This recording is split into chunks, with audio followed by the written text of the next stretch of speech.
Waambiaji, all the boys choir, Kapul,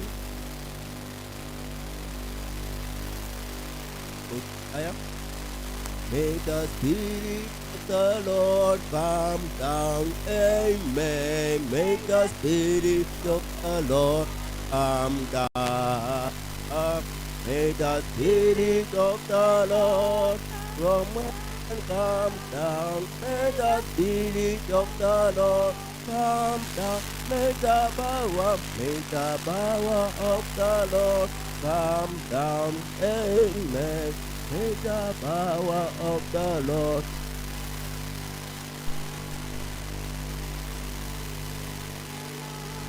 from heaven come down.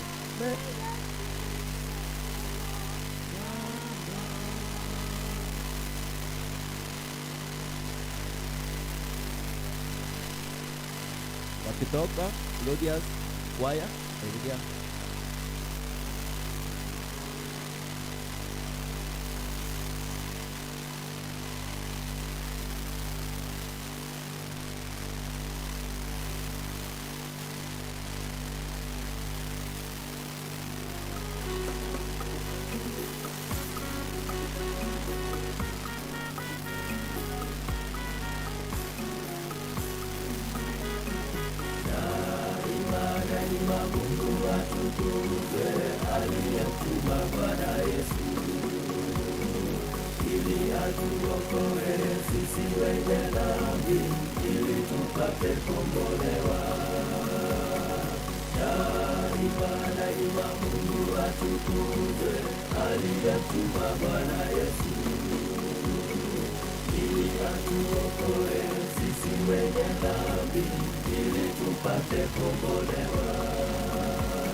Tukifika huko daima sana kwa furaha, ili atuonyeshe sisi wakosaji, ili tupate kombolewa. Daima milele tukifika huko daima sana kwa furaha, ili atuonyeshe sisi wakosaji, ili tupate kombolewa. Daima Mungu atukuzwe, tuimbe kwa furaha, aliyemtuma Bwana Yesu.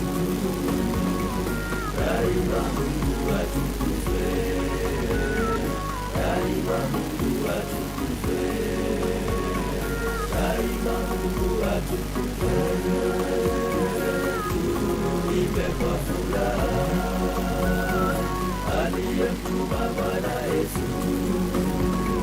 Daima Mungu atukuzwe, daima Mungu atukuzwe, daima Mungu atukuzwe, tuimbe kwa furaha, aliyemtuma Bwana Yesu. Mungu atukuzwe, daima Mungu atukuzwe, daima Mungu atukuzwe. Tuimbe kwa furaha aliyekuwa Bwana Yesu, daima Mungu atukuzwe, daima Mungu atukuzwe.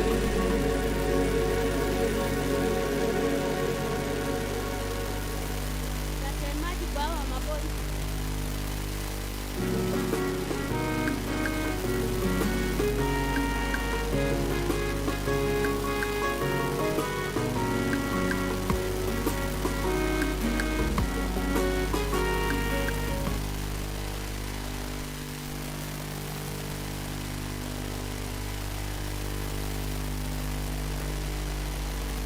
Au wakitoka watoto watafuata, baadaye watafuata.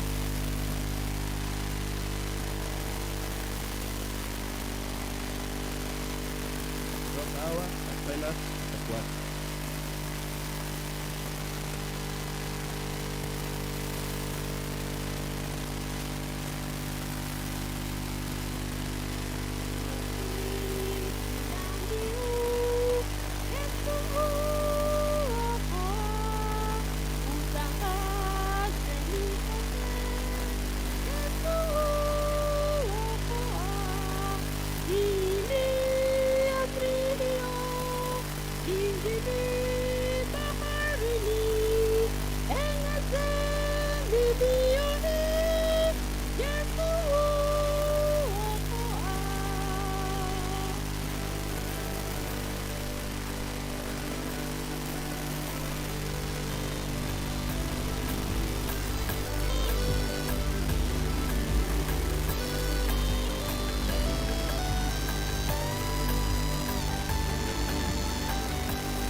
katika yote.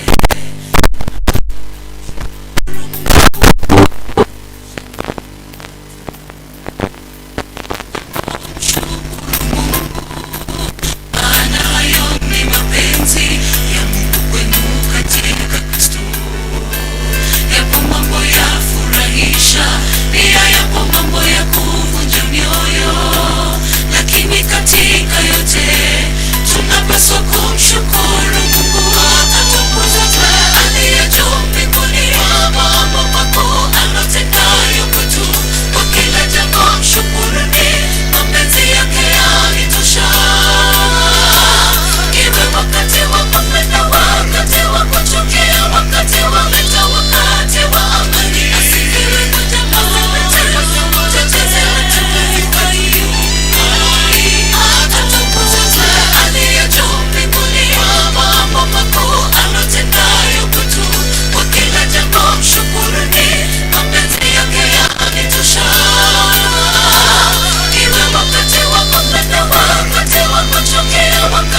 tutaweka kikomo, tutaingia kipindi cha maombi.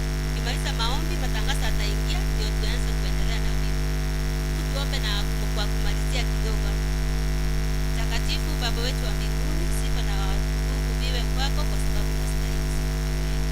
Asante Baba kwa sababu ya neema na fadhili zako. Asante Baba kwa sababu umekuwa nasi tangia asubuhi. Asante Baba kwa sababu ya voices nzuri.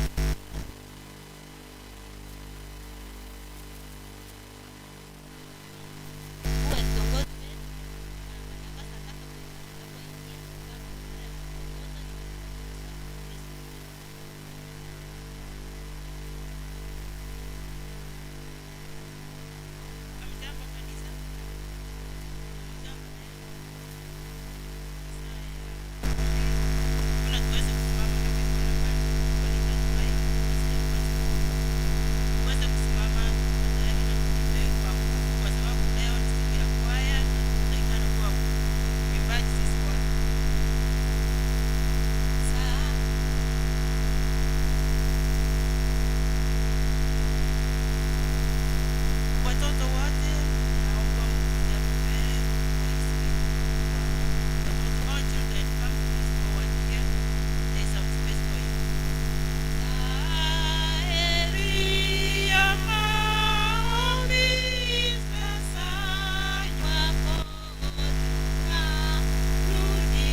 Mungu wetu, tumekuja mbele zako tukiwa na wingi wa shukrani kwa sababu umesamehe dhambi na makosa yetu. Tunakuabudu Mungu wetu. Tunakuletea mizigo yetu mikononi mwako Baba wetu. Ni asante Yesu Kristo kwa sababu umetuokoa na tunaitwa wana wako. Wakati huu Baba wetu tumenyenyekea mbele yako tukikushukuru Baba kwa wema wako. Ni asante kwa baraka yako. Tunapoenda kusikiza neno lako Baba, tunaomba Roho wako Mtakatifu atuongoze. Tunakaribisha dada wetu aweze kutupatia. Hatuna muda, our time is limited. Happy Sabbath. Happy day. Okay, I'm going to read the book of Jeremiah, chapter 29, verse 11 to 13. Na kila mtu ataweza kusoma ile nakala yako nayo. Nami nitasoma kwa Kizungu. Jeremiah 29, verse 11 to 13. Na ninaamini kila mtu amefungua ili tuweze kusoma. I will read. For I know the thoughts that I think of towards you, says the Lord, thought of peace and not of evil, to give you an expected end. Verse 12. Then shall you call upon me, and will hear to you. 13. And you shall seek me and find me when you shall search for me with all your heart. Hilo ndilo fungo, na inasema tukiomba Mungu na tumtafute kwa roho zetu zote, ataweza kutusikia. Tusichoke kuomba kwa yale magumu yote tunapitia, zile shida zote tunapitia. Tukililia Mungu kila wakati, ataweza kusikia ombi letu. Kwa sababu ya muda, tutaimba ile kifungo ambao tumeimba ndio tuweze kuomba.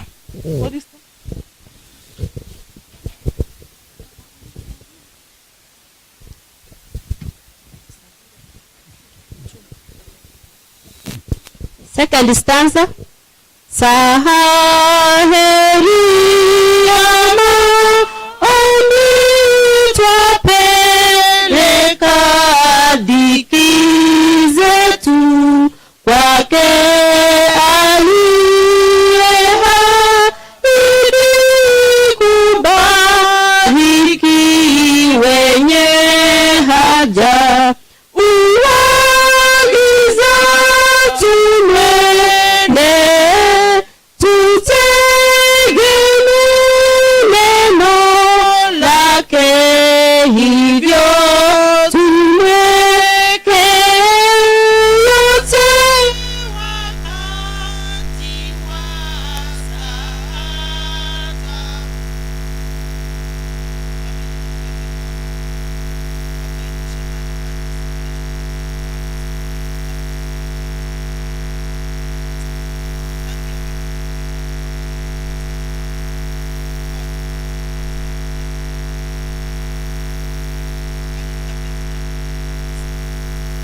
Asante kwa ajili ya mibaraka ya wageni Bwana wetu. Siku ya leo tunapokusifu kwa njia ya nyimbo, tunaomba uweze kutupa sauti mzuri ili tuweze kukuimbia, na wana wako wanapotusikia tukikuimba Bwana, wasituone sisi bali wakuone wewe Mungu wetu, ili nao waweze kupata neno ili waweze kuokoka. Siku yote ya leo tumekabidhi mikononi mwako, ni katika jina safi la Yesu Kristo tumeomba na kuamini. Amen. Na kwa kutunza usafi, wa mama na wasijana wote wataenda kupande huu wa juu. Vijana na wababa wote wataingia huko nyuma ya kanisa. Sasa tunaenda kuingia katika kipindi cha matangazo.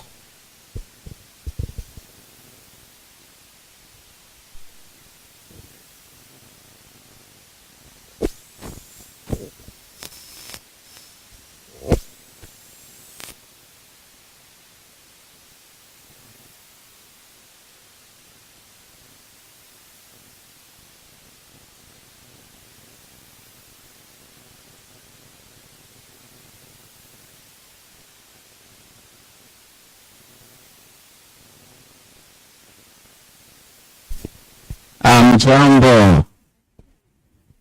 Ni wakati wa matangazo. Hebu na tuombe. Mtakatifu unayetupenda, tunakushukuru na tunakuabudu wakati huu, wakati tunaenda katika matangazo kuhusu kazi yako Bwana. Naomba uwe pamoja nasi na utupe usikifu mwema, na ni katika jina la Yesu nimeomba na kuamini, amen. Kwa kuanzia, tangazo la kwanza ni lile deaconesses and deacons prepare yule mtoto ambaye ataombewa. Ninapomaliza matangazo, hiyo itachukuliwa immediately. Tangazo la pastor wetu anawasalimu katika jina la Yesu. Mjambo. Natuomba ya kwamba tuwe wasikivu katika matangazo ya siku ya leo. Tangazo la kwanza, ikumbukeni Sabato na mkaitunze. Tangazo la pili, leo hii ambayo ni tarehe 17, compound delegates unaulizwa ya kwamba tutakuwa na meeting katika Nyamataro Central saa 9. Muende na shilingi 200 kwa minajili ya insurance cover. Very urgent. Wala ambaye mtaenda katika hiyo compound, please muattend that meeting. Kesho tarehe 18 tunaulizwa vile vyakula ambaye tulikusanya tuvilete hapa kwa ofisi ya pastor kesho. Tangazo lingine, kesho tarehe 18 Nyanchwa Station Women Ministry will have their fellowship and a prayer fund at Bochura. Nyanchwa Station Women Ministry watakuwa na maombi yao katika kanisa la Bochura kesho, ambayo linapatikana katika Nyamataro district kuanzia saa 2 kamili ya asubuhi. Tangazo la 5, South Kenya Conference Master Guide Compound will be on 27 31st. Wapi?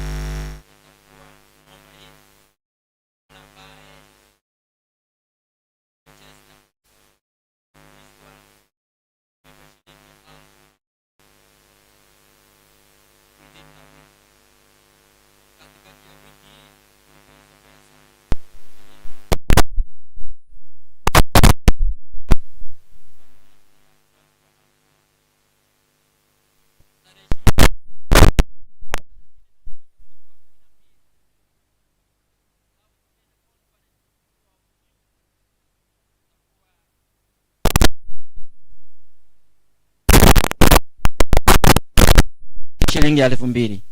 Tafadhali mwarakishe wala ambaye mtaenda pale.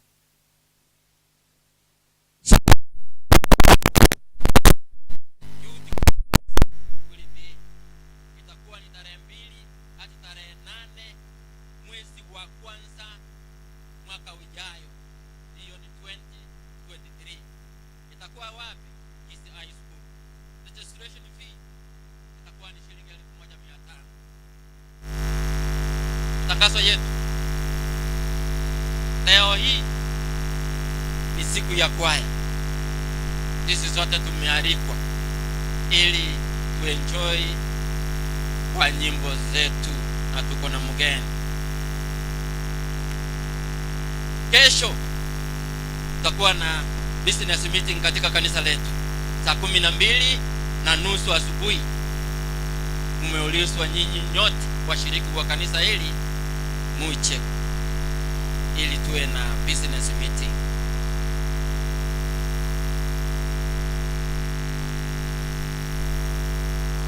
Handing over itakuwa ni tarehe 24 mwezi huu. Hiyo ni Sabato, tarehe 24. Wale wote ambao wanatoka prepare for that handing over. Kwa sababu ya hiyo, tangazo kutoka kwa department ya deaconry, kesho baada ya business meeting, all deacons and deaconesses mtabaki nyuma, ndiposa mjipange jinsi ya ku hand over and taking over. Tangazo hilo naamini limesikika vizuri.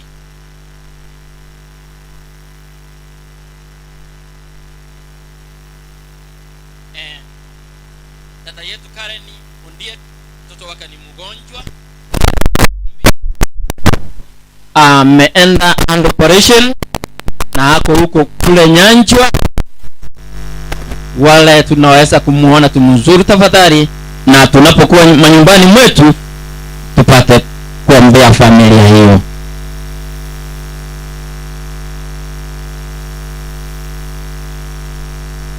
Dada yetu Rinet, bila tulitangaza last week, wazee na wengine tulienda tukasuru nyumba lake, tukaona jinsi walivyo walikuwa ambao walikuwa cost na moto, tukafanya estimate ile inahitajika pale, tukapata ni shilingi 50,000. Tunalileta kwenu, na tukachukua hatua wakati huo, tukafungua grupu ya kuchanga, WhatsApp group, ambaye tukainform wote tunaulizwa tukachangie kupitia hiyo WhatsApp group, ambaye inakuwa manti na elder wetu Ben Mugaka, na tumepatiwa tu wiki hii tumalizane na hiyo. Na ninaomba wala ambaye amuko kwa WhatsApp mumuone ndugu yetu Ben Mugaka, mumalizane na yeye. Na wale muko kwa WhatsApp, tafadhali you channel your contribution through that WhatsApp group. Ben Mugaka ako hapa mbele, naomba tafadhali usimame mumuone mahali hapo. Kama unataka kumuona leo umuone. Ben Mugaka ndio huyu elder wetu, amewasalimu. Thank you. Tulitangaza last week ya kwamba kuna dada wetu ambaye anaitwa Burita ameaga dunia. Aliaga akiwa nje ya nyumba yake hapo karibu na Meli Kiago, chini yake kidogo. Ni mkaaji wa Marekani, alikuja kwa minajili ya kumaliza nyumba yake, na alipokuwa na keti nje akakorapsi na akava hivyo hivyo. Kule Marekani alikuwa msabato. Sasa familia katuuliza ya kwamba kanisa ambaye liko karibu na yeye ni Nyamataro Main, tuende tukapange pamoja nao kwa minajili ya mashishi yake. Kwa hivyo tulienda Sabato iliyopita, tukaform committee, imeanza kazi. Nao wamefungua a WhatsApp group. Uendekawa jina lako liko pale. Ukiliona jina lako liko pale, ni kwa minajili ya hayo masishi ya dada yetu. Watoto wake wote wako USA, bwana wake ako USA. Sasa alikuja peke yake na miala, Kwa wakati huu mnaulizwa msaidie hiyo familia kwa kuitembelea. Kwaya imeulizwa ya kwamba kuanzia kesho iwe mnawazuru, mnaimba na mnawapatia mtisa. Nadhania bwana yake ameingia. By yesterday alikuwa Nairobi, alikuwa hajafika hapa. I hope amefika hapa sasa.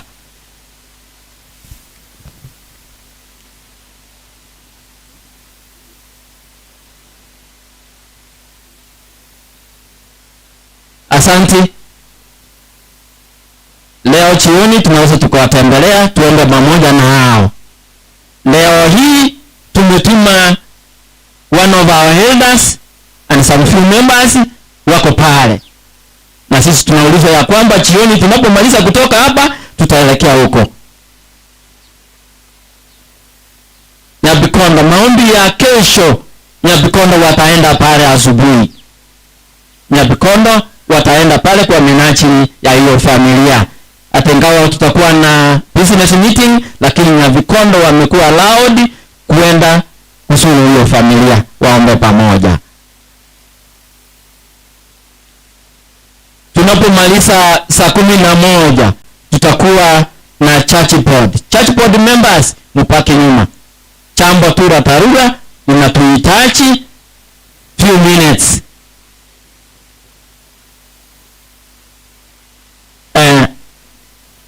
Kuna mtoto wa kuombewa wiki ijayo.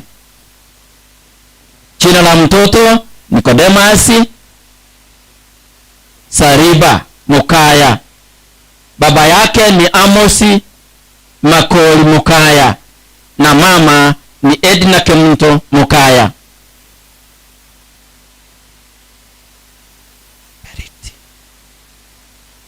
Huyu ataombewa, anatoka katika kijiji cha ama eneo letu la Nyabikondo B. Na kuna mwingine naye ataombewa, kwa hivyo watakuwa ni watoto wawili. Wataombewa siku hiyo. Beltin Mura, mama yake anaitwa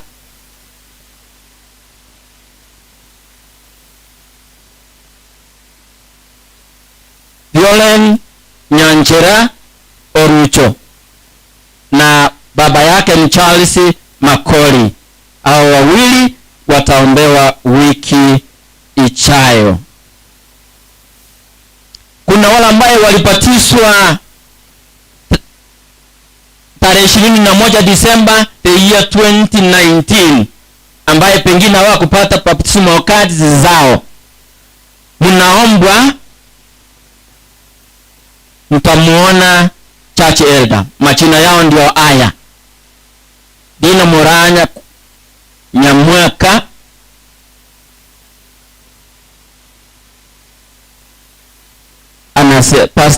elder anasema ninapomaliza matangazo mtaingia katika ofisi ya pastor ndiposa muonane na church elder ambaye ni Keva Obara. Diana Mora, Dina Mora, Dorothy Mora, Joshua Nyagaka, Beltin Nyakundi, Cynthia Kemunto Nyakundi, Elvis Nyakwara Makori, Labani Mugaka, Mary Juliet, David Obloge, Alfred Masisa Miruka, Farali Mora Chweya, Alice Ogega, Mary Mwenga, Darlene Gitedi, Beauty Mora, Dolphin Kerubo, Jared Yokari Peter and Samuel Otach. Mtamuona church elder baada ya hii mwingie kwa ofisi ya pastor. Tangazo lingine ambaye linakuja kutoka kwa ofisi yetu kuu ni lile ya kwamba tunahitajika kuchulishwa kuhusu Nairobi Cosmopolitan Conference Limited. Tunachulishwa ya kwamba grupu hili alihusishwe na Seventh Day Adventist Church. Unapoalikwa katika grupu kama hiyo, ujue ya kwamba sio Seventh Day Adventist Church, hiyo ni grupu ambaye imetengenezwa na wenyewe with hidden agendas zao. Kwa hivyo South Kenya Conference atumo miongoni mwao. Mkiona hawa mjue ya kwamba ni mitego tumewekewa. Kwa hivyo mjitenge nao. Karibu nimalize.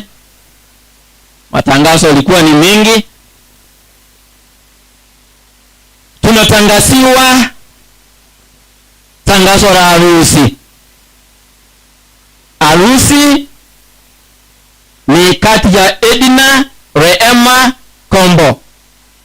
Yeye ni mshiriki wa Kokotoni SDA Church, na brother wetu Obadia Okenya Chuma ambaye ni mshiriki wa kanisa letu.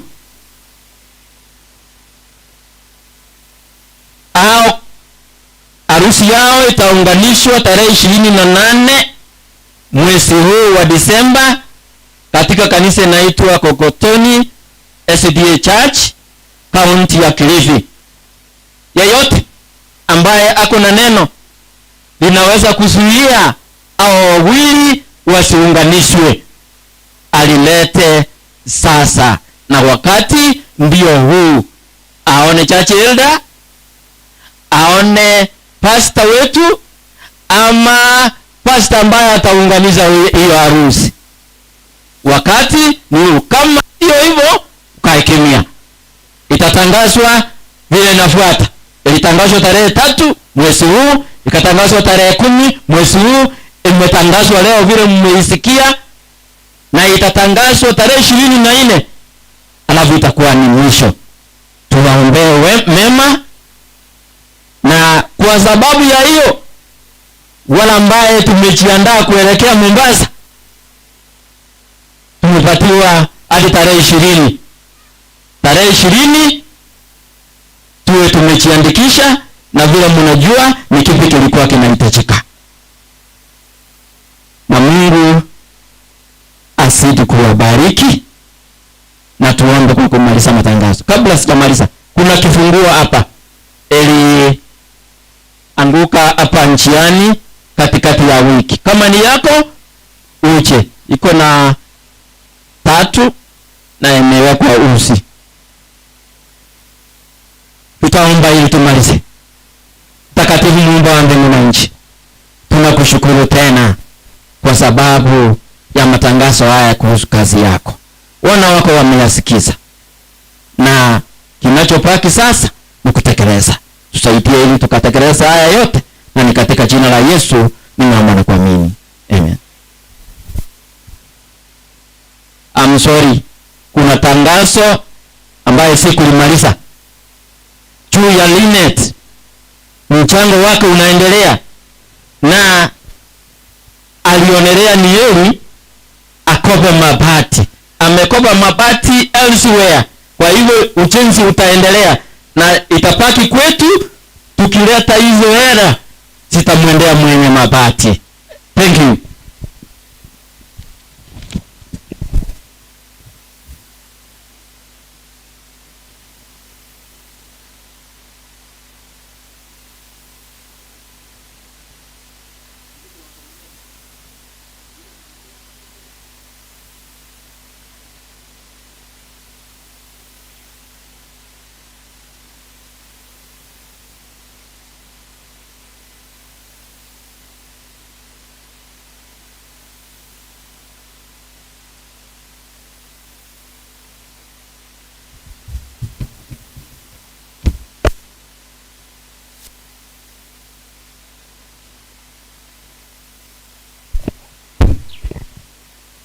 Kanisa hamjambo? Hamjambo tena? Basi ni kipindi cha kuombea mtoto. Ni wangapi wangenikaribisha tuombee mtoto? Naona huko watu wako mbali sana kwa kimawazo. Kwa hivyo ningependa tuchukue muda mchache sana ili tuweze kuombea mtoto kama ilivyo desturi yetu kama Waadventista. Kabla sijaomba, ningependa tusome kutoka kwa Biblia, alafu nizungumze jambo moja ili tuombe, na ningependa kujua kama wazazi wa mtoto wako hapa wako. Baba anaitwa Dennis Nyakango. Okay. Konsipta Yaboke. Basi mama ndiye yako hapa. Ningependa tusome kutoka kitabu cha Samueli wa kwanza.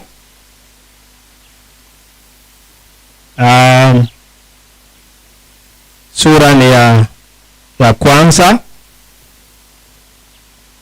chapter 1. Kitabu cha Samueli wa kwanza, sura ya kwanza, mstari ni wa 10. Nani amepata tusome?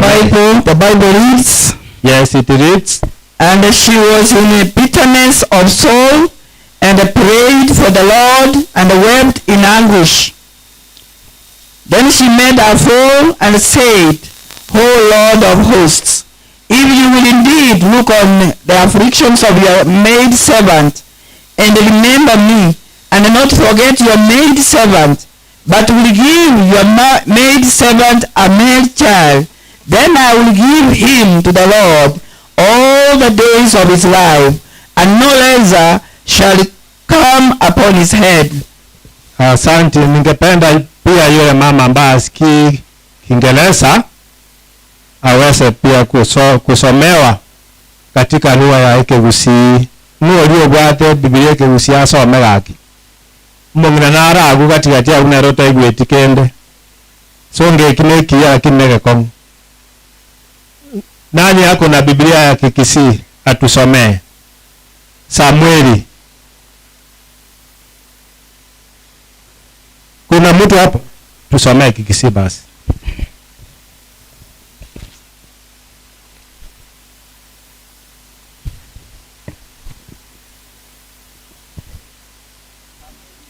Ya kwanza. Samueli Ya kwanza. Entangani eyemo ebungo ikomige goteba litukelimo nyuma yokoboka okolile koragera na kunywa alya siro anakaimoka nase emechanda yaye akalira mono ole n'obururu agasaba omonene eli naho aikaransete asekerero kyayang'e n'omutobwa bwe egesieri ekaru y'omonene ana akalya eira agakwana ayo omonene bw'emiganda ondigererie inche omosombo ase emechanda yane tonyeba korang'e omwana omomura nigo ndamurwe abe oyo ayo omonene ase amatuko onsi y'obogima bwaye takogingirwa etukia yaye. Biamana Penina kwa hilo somo. Sasa jambo muhimu ni ya kwamba mnajua hiyo story ya Ana na Penina vile walikuwa wake wa Eli, lakini huyu Ana hakuwa na mtoto. Asubuhi ya leo tusiangalie mtoto wa kiume, tunaangalia mtoto, a child. A child is a gift from where? From God. It's a gift, very special gift. No human being can make a child. The only person who can make a child is who? Is God. Ndio maana Ana alionea ya kwamba Yule ambaye anapatiana mtoto ni Mungu. Akaenda mbele ya Mungu, akaomba Mungu ampatie nani? Ampatie mtoto. Tushapewa mtoto, basi tuwe kama watu ambao wamejua Mungu. Katu anyoju mwana nto basi kwa ina gento rahisi hivyo. Waje tushukuru Mungu. Tushukuru Mungu kwa sababu ametupatia watoto. Juzi nilikuwa nasoma gazeti katika kaunti ya Murang'a. Governor alikuwa amesema even woman who will give birth to a child atampatia 6,000. 6,000. Is that a give? Is that 6,000 worth a child? Eh? 6,000 njisa ine mwana. Lakini gentata get to him is to maintain the generation ya watu wake, so that people can continue giving birth. Watu wamefika mahali hawataki kuona watoto. Wameona watoto ni disturbance. Watoto is something that is going to deny them precious. Hanya abana bamene gento geto motaka orana numo chando ndeiwo. Lakini tumesoma ya kwamba Mungu anapeana watoto. Wacha tupende watoto, na tukipenda watoto tuwapeleke mbele ya Mungu, because it's a special gift from God. Tuwapeleke mbele ya Mungu ili Mungu aweze kutunza hao watoto. To rear the children on our behalf. The only thing we do ni kupeleka watoto kwa nyumba ya Mungu. Na ukiwapeleka huko, iko watumishi wa Mungu ambao wataombea watoto. Umwana asaberu asobosibwa Nyasaye. Emirimo nore Nyasaye tabantu bali bakuru kwa badisi bagokora kusabera abana. Erinde umwana ugasabeni bamubekira asama gokano anyasaye. Ekiagera kwagokere Nyasaye mono okoire egento kya muhimu mono kubwa abantu bande bataranyore egete kiekia, lakini Nyasaye okorenga okoire biamono gokora. Nsome Jeremiah 29 mstari wa 6 ngakiera wateba 6 not 11 6 29:6 29:6 na kole iragwe. The Bible says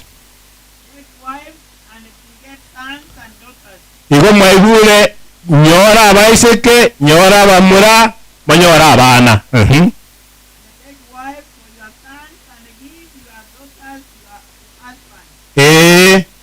that they may their sons and daughters, that he may increase their Kamuranche mochaya kera abantu bagochamo asenyome nchenu yokonyora abantu. Obugima bw'omanya abantu ebore cycle okomenya kwaba replaced abantu bajicha nabo bagendere emirimo eyo like that. Onye ne familia, that's how the family goes. Onye ne community, that's how the community goes. Onye ne tribe, that's how the community goes. There is always replacement, and it continues. There is what's called consistency and continuity of life. Igobo gimabwaitu manya bantu mboli koera mboli na intu tuka toko menya to kole ya we also want others to come after us.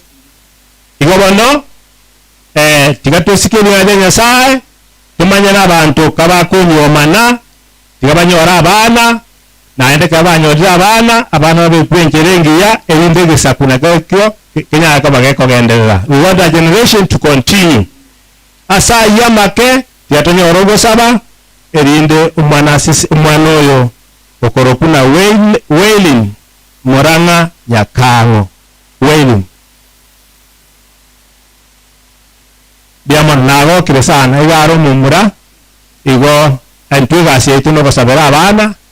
This morning ntagetoko marenta wailing Murang'a Nyakango asobo sibo manene ya samoseli aseni family yaye asesenise aseseningina erinde banyara ko bakomorera senjerengia umwana wine racho korosige saku egesaku ekyo ekia kiracho gokonya abande ekera abande bagotire batuke ngakina bakore emiremeye igemiremeye tari ntukonya ko tunye kore.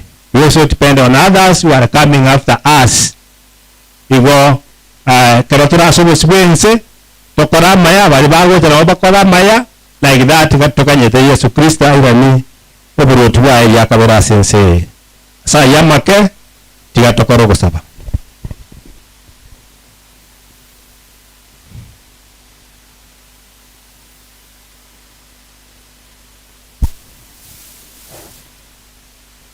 Basi tunaomba. Baba wetu, Mungu wetu uishie mbinguni, tunasema asanti kwa vile umetubariki asubuhi ya leo, kwa sababu umetupatia a special gift, the name of the child waiting. Baba, tunaomba ya kwamba huyu kijana ambaye ameletwa mbele yetu upase kumlinda na umtunze, kwa sababu sisi ni kumleta mbele yako. Wewe ndiye mtunzaji mwema katika haya maisha. Wazazi wamejitolea, wamemleta mbele yako. Ulinde huyu mtoto, kwa sababu wao peke yao hawawezi wakalinda huyu mtoto. Naomba ya kwamba utunze haya familia na utunze hili kanisa. We have prayed this in Jesus' name. Amen. Asanteni sana.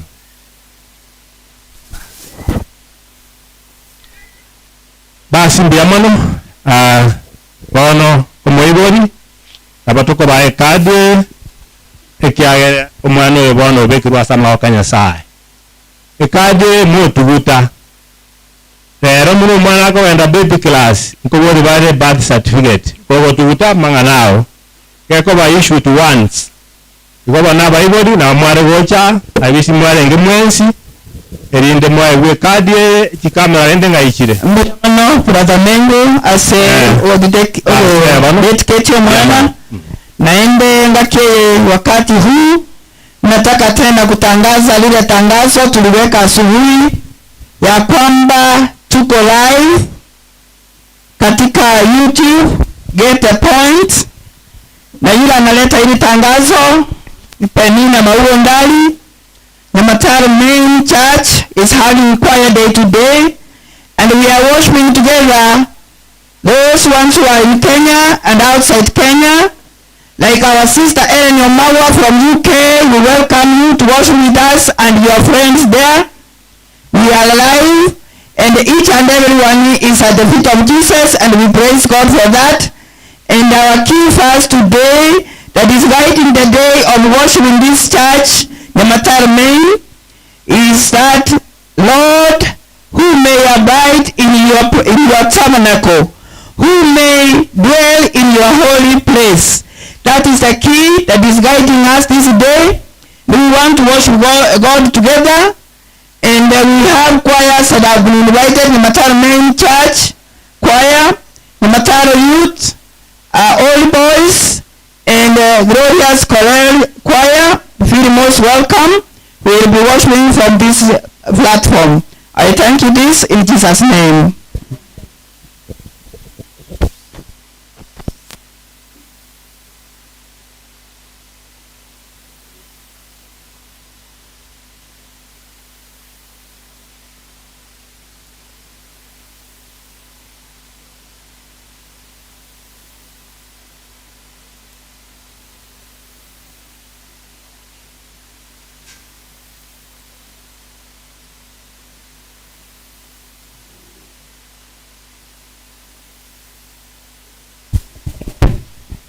Tusimame kwa nyimbo wa sifa.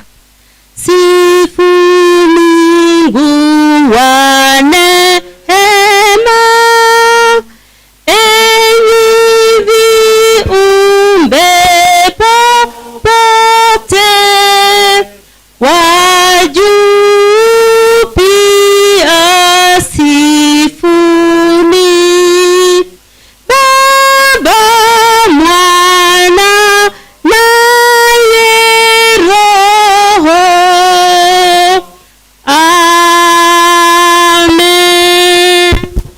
Mwenyezi Mungu, tuache mbele zako mchana wa leo tukisema ni asante, maana umetuwezesha. Asante Mungu, maana umetuleta na umetuleta mbali. Tunapoenda kusoma neno lako, tuomba Roho wako Mtakatifu atuongoze. Nena nasi kulingana na mapenzi yako, ni katika jina la Yesu tumeomba na kuamini.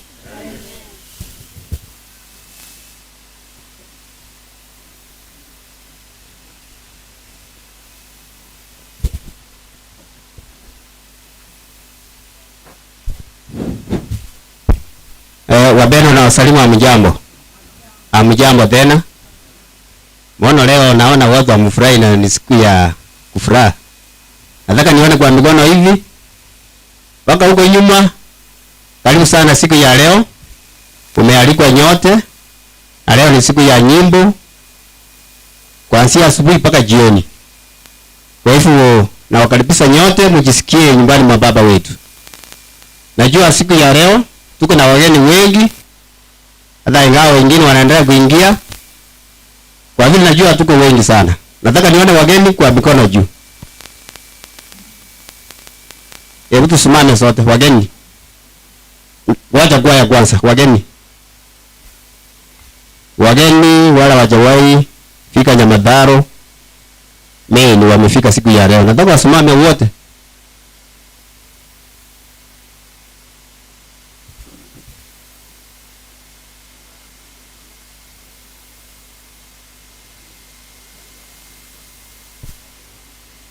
Nasikia kuna wenye waliko wa Machina waone Elda Pandei. Basi nataka wageni mfanye hivi. Na amen. Basi sasa kuna kwaya tuko nazo. Nataka all boys wasimame.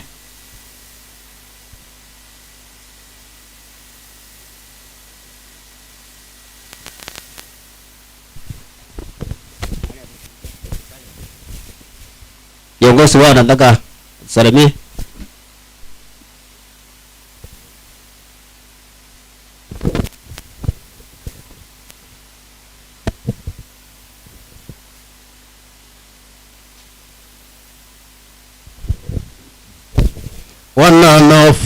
Wana wa mfalme na wasalimu amjambo. Amjambo tena. Hiki ni kikosi the old boys wale mko kwa YouTube. Taweza tupata the old boys tuko hapo. For me, the old boys foundation. Siko mbili lakini the old boys foundation hiyo ndio yetu. Asanteni na Mungu awabariki. Asante sana, mbarikiwe. Na kuna kwa wengine kutoka daraja mbili wale vijana na wao wasimame.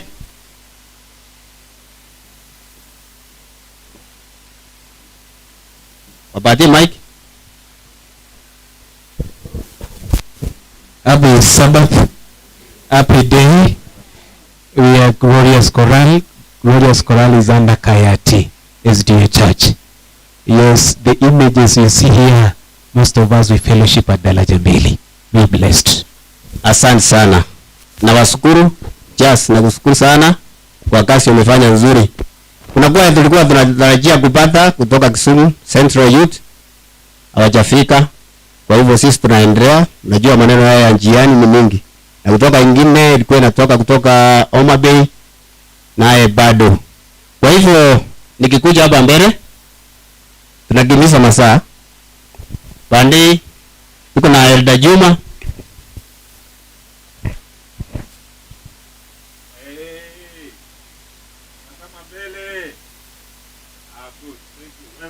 Chale Vinyagaka.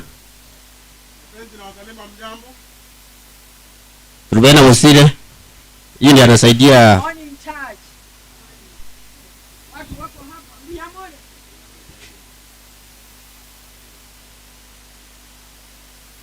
Aya, asko wae. Happy Sabbath. Muko na furaha kweli? Kila mmoja anifanyie hivi. Kama tuko na furaha na tuko hapa. Thank you so much. Joshua Joruta. Na wasalimu nyote ya mjambo. Karibuni kwa huduma. Rebe Kaneko. Natusaidia kwa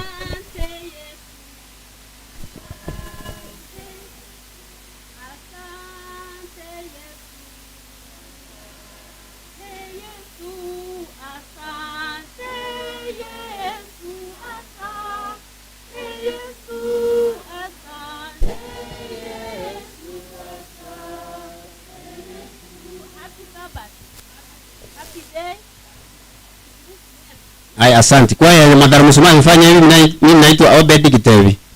Hii ndio naongoza hiyo kwa. Fanyeni hivi.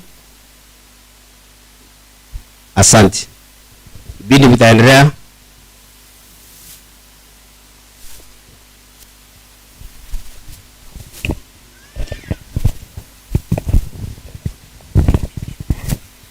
Nimeambiwa mwalimu wa ndima amefika. Asimama afanye hivi. Mwalimu. Na Owino naye afanye hivi. Basi.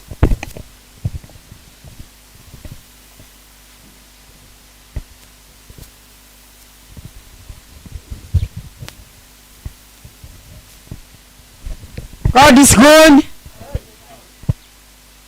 And all the time. Sasa ni wakati wa kuangalia maandiko matakatifu, na nataka kila mmoja abebe Biblia yake. Kila mmoja abebe Biblia yake. Watoto, kila mmoja abebe Biblia yake. Tuangalie katika maandiko matakatifu. Tunasoma kutoka Zaburi 15 fungu la kwanza. Psalms 15 verse 1. Wale wamepata wainue Biblia zao juu, ndio nichue tuko pamoja. Kama umepata uinue juu. Tuko pamoja. Okay, tuangalie katika Psalms 15 verse 1. Hapa naenda kusoma katika lugha ile niko nayo Kikisii, nanyi msome ile lugha yenu tuwe pamoja. Kikisii nasema hivi: omonene montoki uranyare komenya asowo menyo bwao, ningo uranyare komenya asegetunwa kiao egechenu. Nirudie: omonene montoki uranyare komenya asowo menyo bwao, ningo uranyare komenya asegetunwa kiao egechenu. Mnenaji atafafanua. Tusimame tuimbe wimbo namba 211 Kikisii. Tusimame. Wale ambao wako na program, huu wimbo uko huko. Tuangalie namba 2 hiyo 11. Haina Kiswahili. Chorister, shikilia utuanzishe. Verse 1 and 2. Yesu kwe Yesu mosalaba one bono na yetwekire gotu nyano moneno ne natigire ebienseye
basi yatosha. Tuombe pamoja. Mtakatifu, mtakatifu Baba yetu uishie milele, ni asubuhi njema twaja miguuni pako tukiwa na wengi wa shukrani kwamba umekuwa mwaminifu katika maisha yetu. Sio kwamba tumetenda mema mbele zako kwa ili tuweze kuwa na uhai asubuhi hii, ni kwa ajili ya upendeleo wako kwetu. Baba yetu, tualeta mahitaji yetu na udhaifu wetu mbeleni mwako, uweze kutupokea jinsi tulivyo. Mnenaji atakaposimama kunena mkate wa uzima kwetu, Baba yetu, mtumie jinsi ilivyo, nasi tutakaposikia sauti yako kupitia kwake, Baba, tuweze kuitikia sauti hiyo. Unene nasi, Roho wako aje kwa wingi katika uwanja huu tunapoendelea na ibada hii. Na mwisho, Baba yetu, jina lako litukuzwe. Tuomba katika jina la Yesu aliye Bwana na Mwokozi wetu. Amen.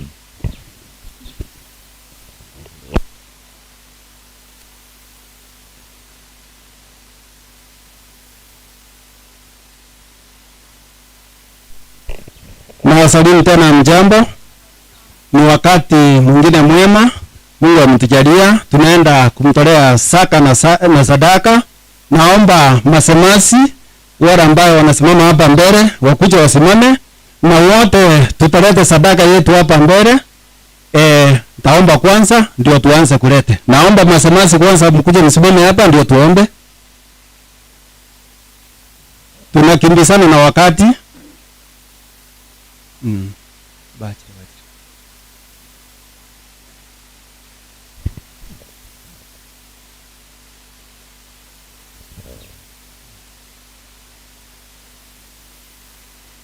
Asante kwa kufika.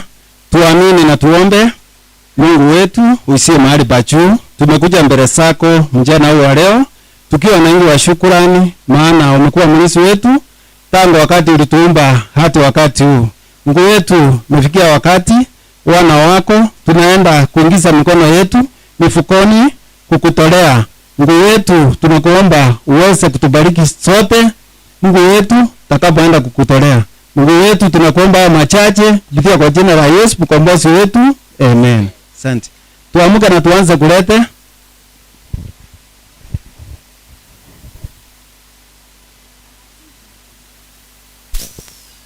Wimbo namba 9.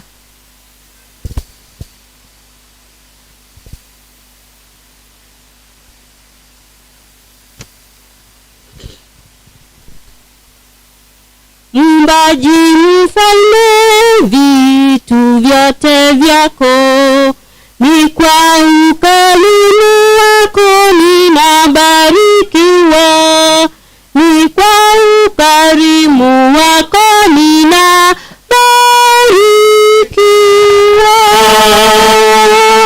Uliyeniumba na kutegemea, sina budi kuzisifu hisani zako kuu. Sina budi kuzisifu hisani zako kuu. Nitatoa nini kwanza vyote vyako, upendo wako wadai moyo wa shukrani. Upendo wako wadai moyo wa shukrani. Nipewe neema niwe na uwezo wa kuishi kwako Bwana siku zangu zako, wa kuishi kwako Bwana siku zangu zako.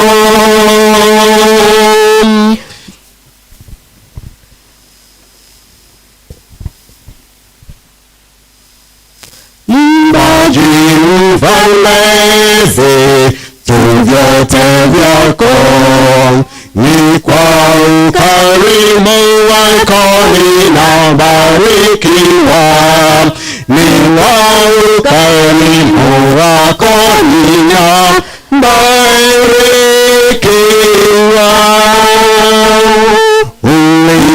Uliyeniumba na kutegemea, sina budi kuzisifu izani zako kuu, sina budi kuzisifu izani zako kuu. Nitatoa nini kwanza vyote vyako, upendo wako walai moyo wa shukrani, upendo wako wadai moyo wa shukrani. Nitewe neema, niwe na uwezo wa kuishi kwako Bwana siku zangu zako, wa kuishi kwako Bwana siku zangu zako. 94. Popote mashamba yajatewe na fakapefu, popote yang'ane upepo, meli na nyandani, wenye mavuno twasifu, peleke wavuni, wayakusanye mazao hata kazi yaishe, wapeleke ujaoni, waende na jotoni, hata jua lishukapo wakufanye kokote, wenye mavuno twasifu, peleke wavuni, wayakusanye mazao hata kazi yaishe. Enyi wakazi wa Bwana, yaleteni mazao, na jikoni waingieni wakutoa furaha kuu. Mwenye mavuno twasifu, peleke wavuni, wayakusanye mazao na takazi yaishe, mali yako sasa Bwana tunatoa, hatuna yaliyo yetu, yote ni vipaji.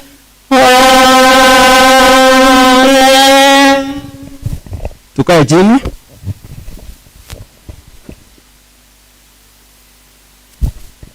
ningependa kualika the All Boys Choir waje kwa wimbo kwa ajili ya kumkaribisha mgeni. Kwa hivyo All Boys, tafadhali tufanye haraka.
Ukiambia hao wazee, unaonaje? Kuimba ndio unajua mtaenda kuimba mbinguni. Sasa kama wengine wanasema wamestaafu, mzee wanyago wapi? Mzee. Sasa wazee ona, watajua nyimbo ndio tunaenda kuimba mbinguni. Sasa kuna mgeni saa yake imefika sasa. Saa ile siku mtaja, saa yake ndio hii. Nasema sasa kila mtu tukae chonjo, tupate neno. Na huyu madam anaenda kuhubiri siku ya leo. Kwa hiyo ilionelea mualike leo. Tulikuwa naye mahali ingine kumsedi. Ndio wakasema yule ndio atakuwa hapa siku ya leo. Anaitwa Martha Isaac. Kwa hivyo yeye ndiye atatoa neno siku ya leo. Na mjue neno inatembea world mzima. Tuko live. Kwa hivyo Biblia zenu siko kwa mkono. Hata ukionekana ndio unaonekana ulikuwa kanisani. Basi Martha Isaac ndio huyu. Ulikuwa naye mahali alikuwa anaitwa Muniengu Crusade. Ndio sababu kwa ikasema leo na sisi kusherehekea miaka 13 tangu Igwaya yaanze kutengeneza nyimbo ya kurekodi. Ilikuwa kutoka nyuma lakini sasa 13 years ndio inasherehekea siku ya leo. Karibu.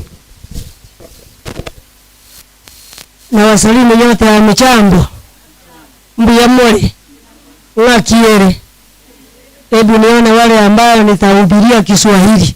Wale ambao wanasikia Kikisii lakini hawaelewi. Kumbe wako. Wanaweza kusikia lakini kuelewa ndio shida. Okay.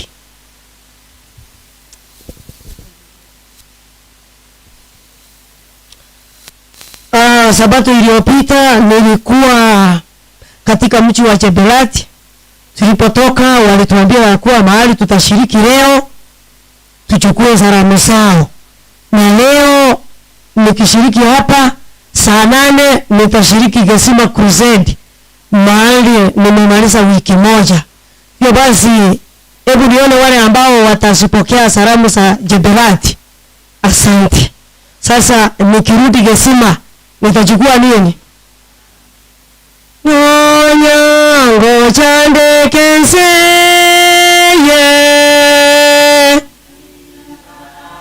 Wacha kwanza niulize. Wacha kwanza. Hapa tuko karibu na mochari gani? Ni mochari gani iko karibu na sisi hapa? Hatuna mochari. Tuko kanisani. Na mbona tunaimba kana kwamba wapi mwili? Wapi jeneza sasa? Ingibano tawatera mna abantu bagosokia umubiri kuri mochari. Ma tosokia umubiri so gotierro kabaho kuminga takalime furaha. Oro ikotera ngoraigo bakari yore ne furaha bakagango maana ngama mokora taki. Nyango chande kenseye. Ngaramere Yeso. Mechando neva emenge nindemereria saore. Unajua nilikuja kugundua ya kwamba kuna baadhi ya watu hawajui uzuri wa kuimba. Hawajui uzuri wa nyimbo. Hawajajua ya kwamba nyimbo ni sabuni ya roho. Especially wazee hawana nyimbo. Hata ukimkosea anakufa kiume. Lakini sisi wanawake ukimkosea anaimba namba 211. Hata akisunguka ulimwengu huu itatendeka nini? Mliko nyara gonjora konoke busiwo je Swahili. Iwe nje gonjora. Atamtegemea nani? Yes, hata shida ikiwa namna gani, yeye atamtegemea Yesu. Ikiwa umeimba namna hiyo na mtu amekukosea, yale makosa yatakuwa kwa moyo wako tena. Yes, na ndio maana wanawake hatupendi kuhama, maana wakati umekasirishwa unaimba. Lakini wazee kwa vile nyimbo haziko kwa roho zao, yeye akikasirishwa anaenda huko daraja 2, anapanga biashara ya shilingi 20, hata nilichoka nyumbani nikakuja kukaa hapa. Wewe muenda tesi na homo marejeo ni wapi? Mwenyezi Mungu tuacha mbele zako tukitoa wingi wa shukrani maana umetuwezesha. Tunapoenda kusoma neno lako, Roho Mtakatifu atuongoze. Tenda kulingana na mapenzi yako, ni katika jina la Yesu tumeomba na kuamini. Moja kwa moja naomba mtu asome Psalms 15 verse 1 na nitatumia lugha mbili. Unajua ikiwa unataka uelewe Biblia vizuri, soma Biblia kilugha kwanza. Sasa ukisoma Kiswahili inakuwa rahisi kwako kuelewa. Lakini ikiwa wewe umejiweka hali ya Kiswahili peke yake, kuna mambo ambayo yameandikwa kwa Kiswahili, ikiwa haujayaelewa kwa kilugha itakuwa ngumu kwako hata kufafanua. Hiyo basi naomba msomaji, Biblia inasema, acha iseme. Bwana, ni nani atakayekaa katika hema yako? Daudi anauliza, Bwana, ni nani atakayekaa katika hema yako? Ni nani atakayefanya maskani yake katika kilima chako? Nani atafanya maskani yake? Yaani Daudi anajaribu kumuuliza Mungu, huyu mtu ni wa aina gani?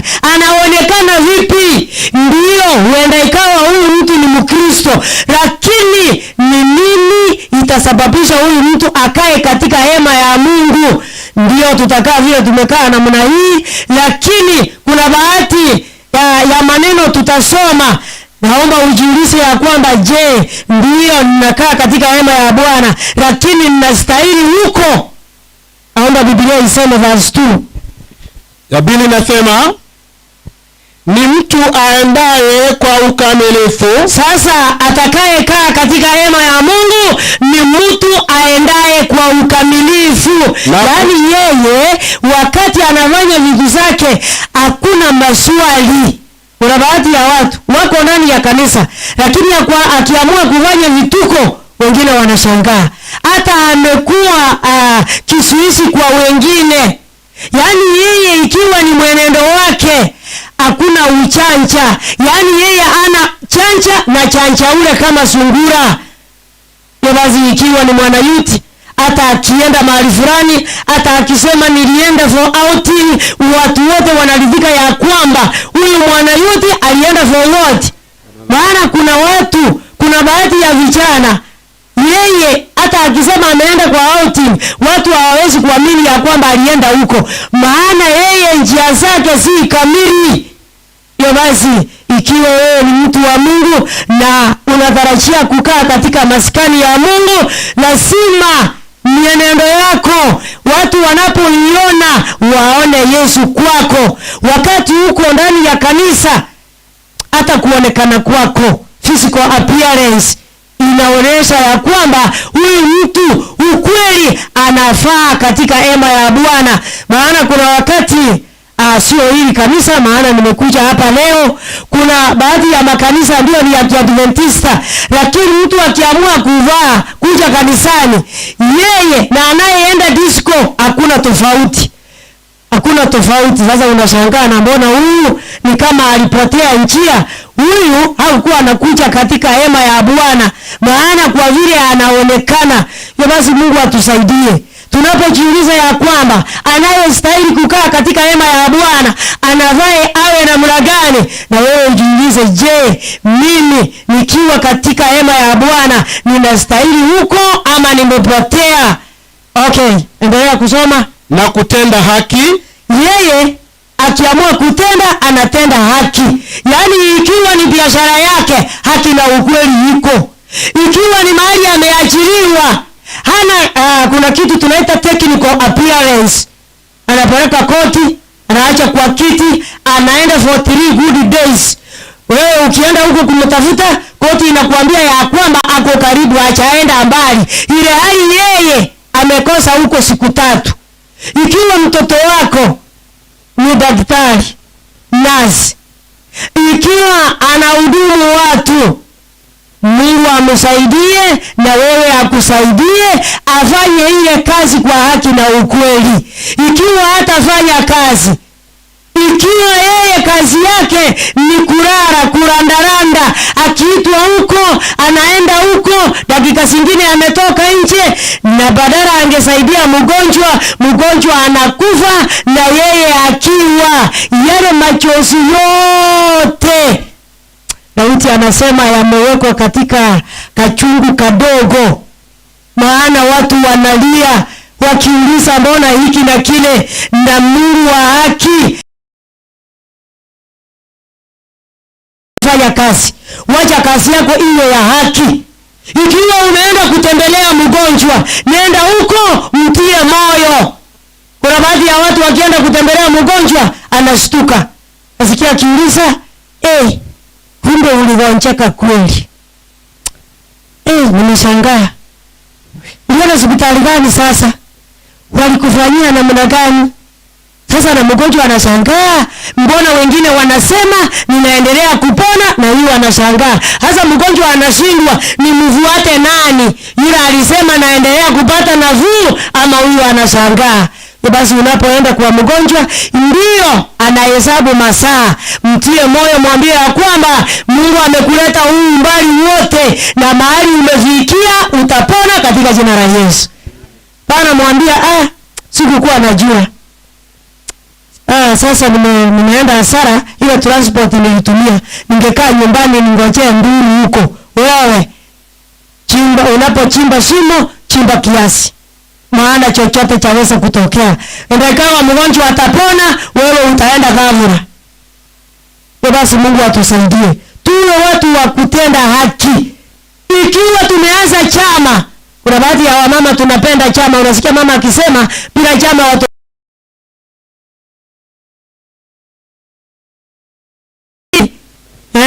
yari watu wanakuamini ya kwamba yule ni dikonesi.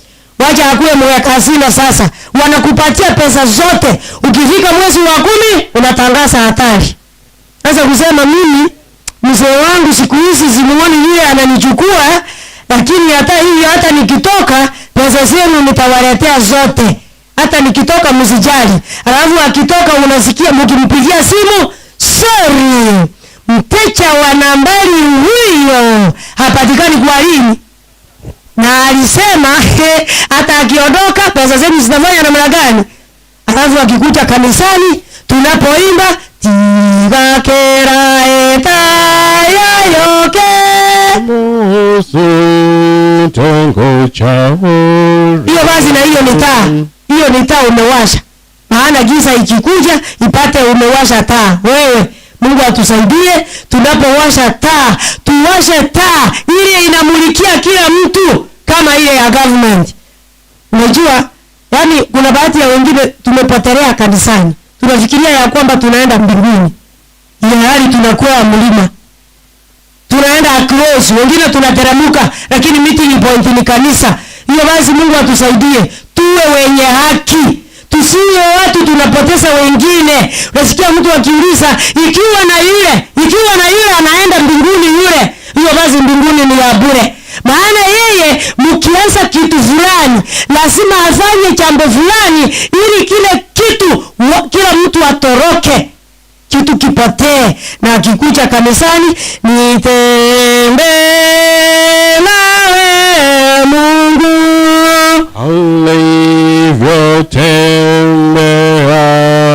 Sasa unashangaa na Enoku alifika wapi? Akatakwanisha watu wakaenda, alafu tena akaendelea kazi ya Mungu. Naomba Biblia iseme verse 3. Fungu la 3 inasema acha iseme asiyesingizia kwa ulimi wake, asiyesingizia kwa ulimi wake, wala hakumtenda mwenziwe mabaya. Yes, yeye kazi yake sio mjongezi. Lakini baadhi ya watu tulio ndani ya kanisa, tuliokaa katika hema ya Mungu ni wachongezi. Yaani ukisikia mtu fulani atasaidika kutoka mahali fulani, unajaribu juu chini uone ya kwamba umefunga huo mlango. Naomba nishauri wale ambao wanafungiwa mlango ya kwamba ikiwa mlango umefungwa chini, juu mlango 7 imefunguliwa katika jina la Yesu. Amina. Usife moyo. Basi ukiwa kanisani usiwe mchongezi, maana Mungu hataki watu wajongezi. Sana sana wa mama. Tukienda sokoni, rafiki yako anataka kununua nguo, nataka kununua kitu fulani, wewe ununui, wewe ni wa kuongea bei. Alafu unaanza mama unauza hii nguo pesa ngapi? 300. Eti 300. Nasema nini hiyo? Hii sasa inatosha 300. Mama utachukua 150. Nasema kwa vile hii ni wa kwanza nipatie 200 basi. Mama anatumia chicho. Anasema wacha tu tutakuja, weka tu tutakuja. Ikiwa wamama tulikuwa kwa nyumba, tulikuwa tunasengenya mzee mwenye nyumba, tukisikia umbwa akiimba, kuna ule wimbo umbwa anaimba wakati mwenye boma ameingia. Mama anajua haraka ya kwamba mzee anafanya nini. Alafu anasimama kwa mlango, anamkaribisha, alafu kujeni, karibu sana. Karibu sana. Tunatumia signs, amba Biblia iseme kwa wale wanatumia signs. 6 verse 12 Mithali. Wewe usifunge hapo. Amba mwingine asome 6 verse 12.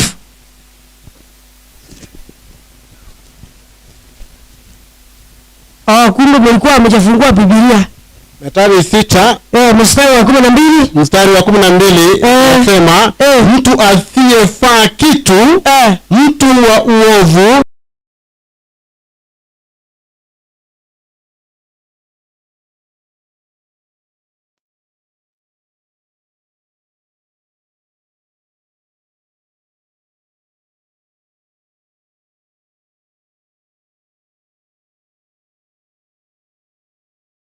imetangazwa. Na sana sana hizi signs ni wamama tunazitumia. Tunaweza zengenya mzee akiwa. Basa choma kana watu kwa bagamba mwikaanze to. Iraro liotaki kwana makeso mosani mbona no maeto mosani ngo charo igwa. Ayagwa kagano mosani okareisiko lakini mosani ni ngo. Yaani huwa tunasema ukiongea machache kwa rafiki, mzee anafikiria ni rafiki fulani. Kumbe yeye ndio rafiki. Hiyo basi Mungu atusaidie wamama. Tusitumie miguu, tusitumie midomo kwa kuongea. Ikiwa mama amesikia ya kwamba msichana fulani atafanya harusi kwenda mahali fulani, anajaribu juu chini aone ya kwamba hiyo harusi imesimama. Kazi yake ni kuenda huko, ile kanisa alisikia mahali walitoka wakati walikuja introduction, anaenda huko anasema nilikuja kuwasalimia, nilikuja kwa kasiri yangu, nikaonelea ni heri nije hapa tushiriki pamoja. Lakini ningeomba ya kwamba baada ya mkutano wachungaji tukutane dakika moja. Na wachungaji wanatii, wanasubiri mgeni. Mgeni anasema kwanza kabisa mnisamehe kwa kuwasimamisha na kuwachelewesha. Sasa kuna jambo ningependa niwafahamishe, maana nyinyi ni viongozi.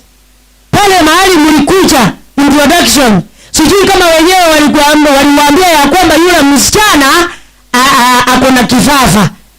Sasa yule wanashangaa, na mbona hakukufa wakati ule? Mbona hakukufa?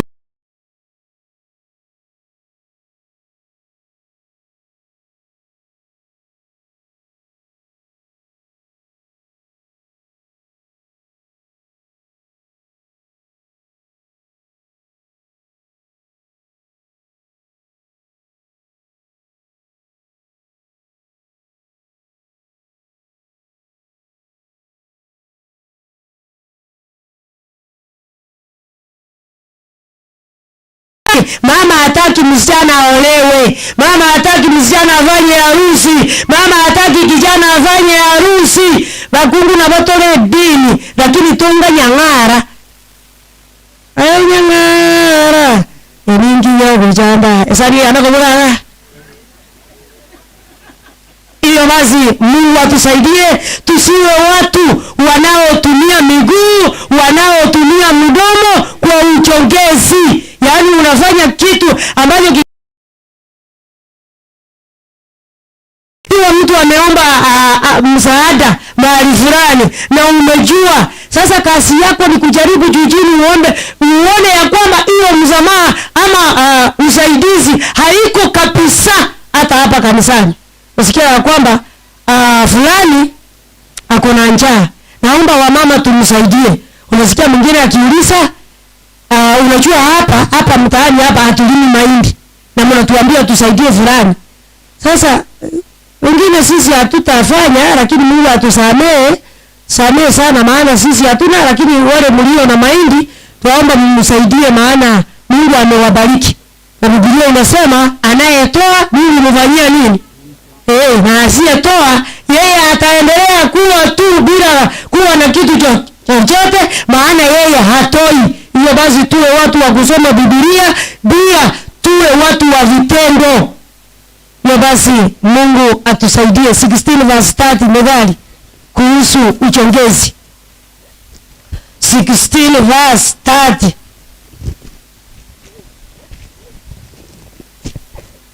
Biblia inasema afumbaye macho kusudi lake ni kuanza yaliyopotoka. Hiyo ni ile niliwaambia ya wamama. Aikazae midomo yake utokeza mabaya. Yes. Hiyo basi Mungu atusaidie. Tukiwa watu wanaotaka kwenda mbinguni, tuwe watu wa kutenda haki, tuwe watu wasiozuia wengine, tuwe watu wasiokuwa na visingizio mbalimbali.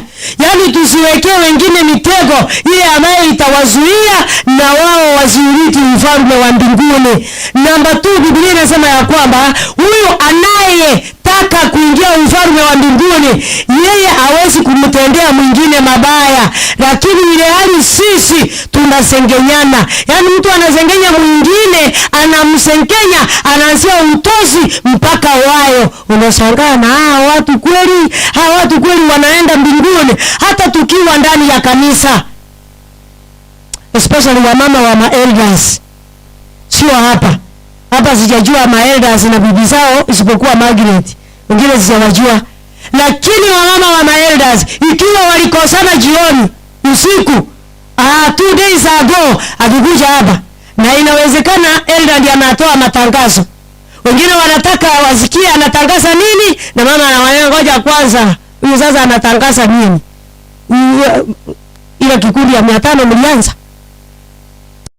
Kwanza sasa anatangaza nini? Korovi, mgomvi, maneno ya vita na moja. Si unaona vile alinipiga hapa? Angalia hapa. Huyu ni yeye aliniuliza hapa. Alafu anafikiria huyu mwenye anamwambia ndiye anajua peke yake. Alafu kabla siku haijaisha kanisa mzima imefanya nini? Alafu sasa anasema yeye achasengenya mtu. Hiyo basi kusengenya sana ni wamama. Sisi ndio tumepotelea hapo, lakini si wote. Na wengine tumeokoka. Hatusengenyi mtu. Biblia inasema ya kwamba ikiwa mtu amekukosea, mwambie live. Hakuna haja ya kuficha. Alafu akisimama kuimba, unasikia mwingine akisema, huyu chorista huyu anapotoa sauti, nasikia tumbo inaniuma vilivyo.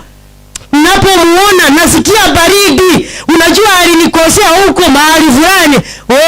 Biblia inasema ya kwamba ikiwa mtu amekukosea, mwambie. 19 verse 17 Leviticus ni mambo ya Walawi 19 mstari wa 17. Biblia inasema nini? Mambo ya Walawi 19 mstari wa 17. Mstari wa 17 inasema usimchukie ndugu yako moyoni mwako. Usimchukie ndugu yako moyoni mwako. Ni lazima kumkemea jirani yako. Sasa mkemea jirani yako, wala usimchukie dhambi kwa ajili yake. Sasa ikiwa unamchukia na humwambii, wewe utatenda dhambi. Hivyo basi Mungu atusaidie. Ikiwa sisi ni wenye haki, ikiwa sisi tunakaa katika hema ya Bwana na tunatarajia kwenda mbinguni, sema ukweli na ukweli ufanye nini? Ukuweke huru.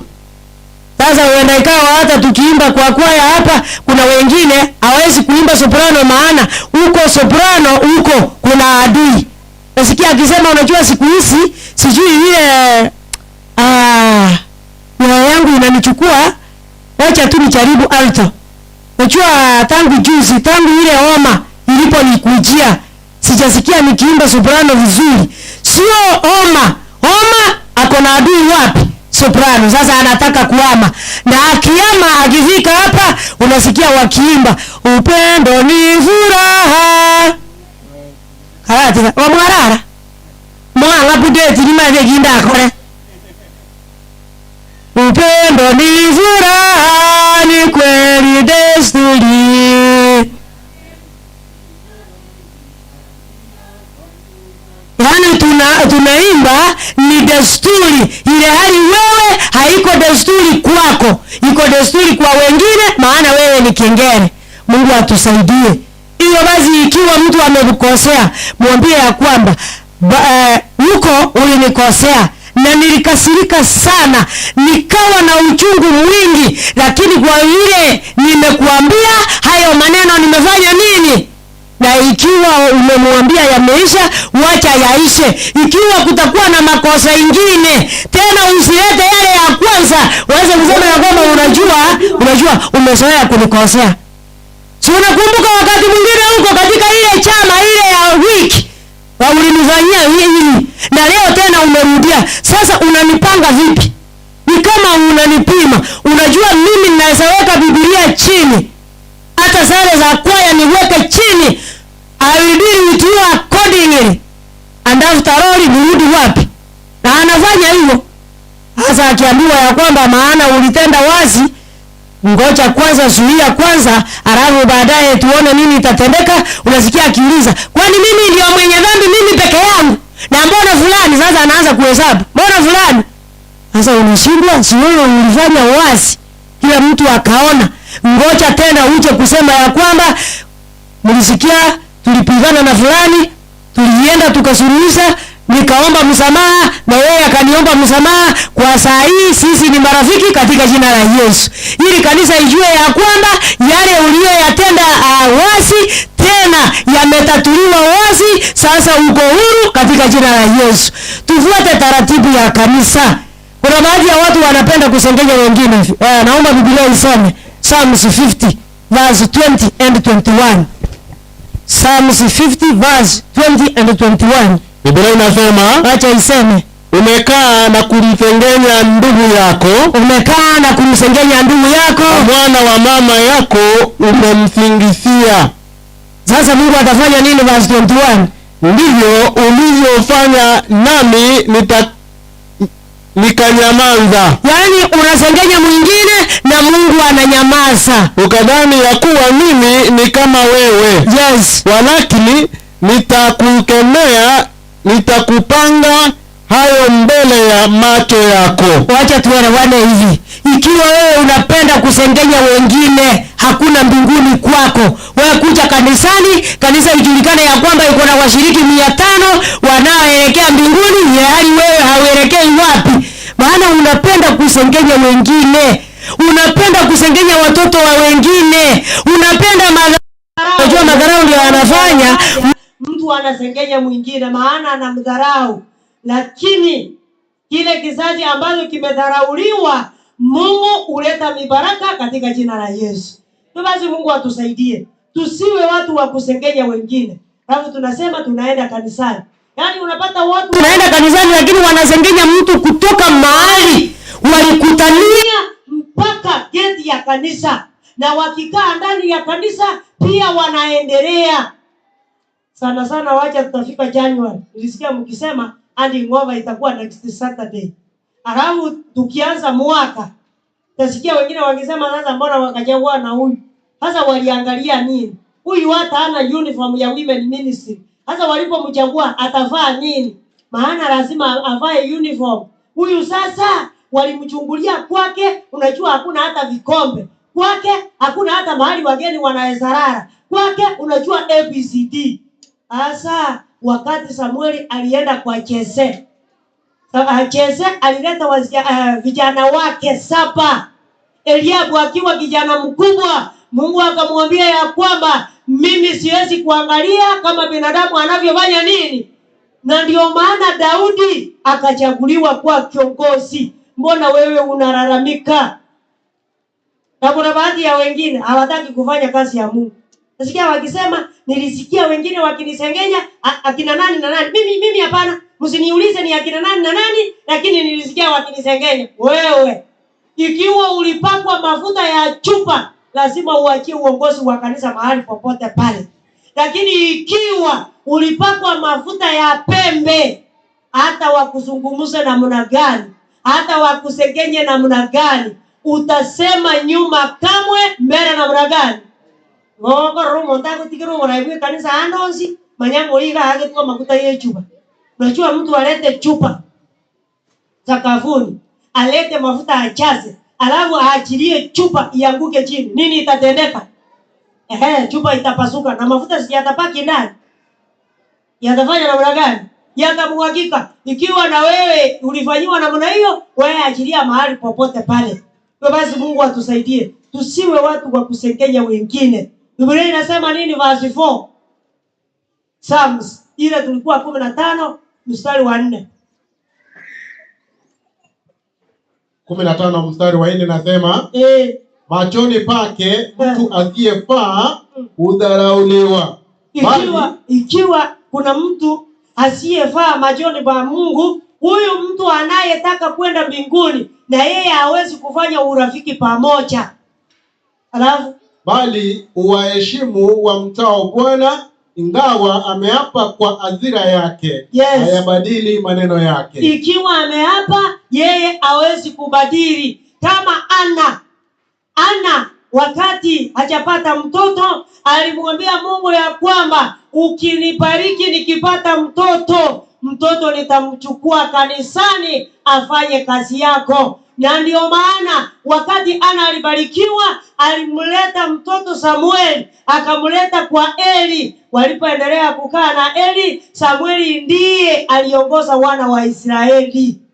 Wengine tunahapa tunasema ya kwamba Mungu ukinisaidia, watoto wangu wakisoma, pesa zao sitafanya kazi katika hekaruni mwako. Wacha ifika wakati hizo pesa zinahitajika. Nasikia mama akisema ya kwamba mimi niliapa ya kwamba pesa zao zitafanya kazi kanisani, lakini siku hizi fulani alioa mwanamke ambaye alikuwa hajamaliza chuo kikuu, sasa anamsomesha, kwa hivyo hana pesa. Fulani watoto wake wanasoma academy, na mnajua academy vile zinachukua pesa, kwa hivyo na yeye hana pesa. Jemima aliolewa na bibi na mwanaume ambaye ni mbaya, ni murevi. Sasa wanasumbuana. Hiyo basi hata nikimuitisha pesa nitamsumbua. Lakini wakati alikuwa kanisani alisema ya kwamba Mungu ukiwasaidia, wakisoma, wakiachiliwa, pesa zao zitafanya kazi wapi? Kanisani. Alafu sasa anaona imekuwa gharama. Ukiona imekuwa gharama, haijakuwa gharama kwa Mungu, itakuwa gharama kwako. Maana ile mikono inayotoa Mungu anaibariki, na ile ambayo haitoi haina mibaraka. Yaani yeye akiambia mtu ya kwamba nitakusaidia hivi na vile, hata ingawa italeta shida, yeye lazima atimize ahadi. Ndio maana huwa naambia wamama, ikiwa unaapa kwa mtoto, usiape ya kuwa unamtia nguvu, unampatia moyo ili asome zaidi. Muambie kile ambacho utakuja kutenda. Mama anasema ya kwamba ukifanya class 8, ile shule itakuita ndio utaenda. Wacha shule imuite. Kisi suku. Unasikia mama akisema, unajua nilikuwa nakutia nguvu. Vile unatuona hivi, hata tukijiuza tuuze na kila kitu hapa, itawezekana kweli usome Kisi suku? Sasa mtoto anashangaa, na huyu mama anasema nini? Huyu mama anasema nini sasa? Ikiwa unaapa kwa mtoto, muambie kile ambacho utaweza, ili anapofanya bidii ajue ya kwamba baada ya hii mama atanibariki na kitu fulani. Na ndio maana watoto wengine wamechinyonga. Ni kwa sababu gani? Ile ahadi ulitoa haukuthibitisha. Unasema ya kwamba hiyo nilikuwa nasema ili kitu fulani kitendeke. 5 verse 4 Ecclesiastes. Mungu huchukia watu gani?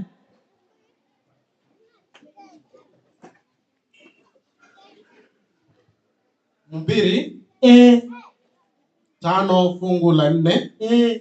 Wewe ukimwekea Mungu nadhiri, usikawie kuiondoa. Kwa kuwa yeye radhi na wapumbavu. Basi uiondoe hiyo ulioiweka nadhiri.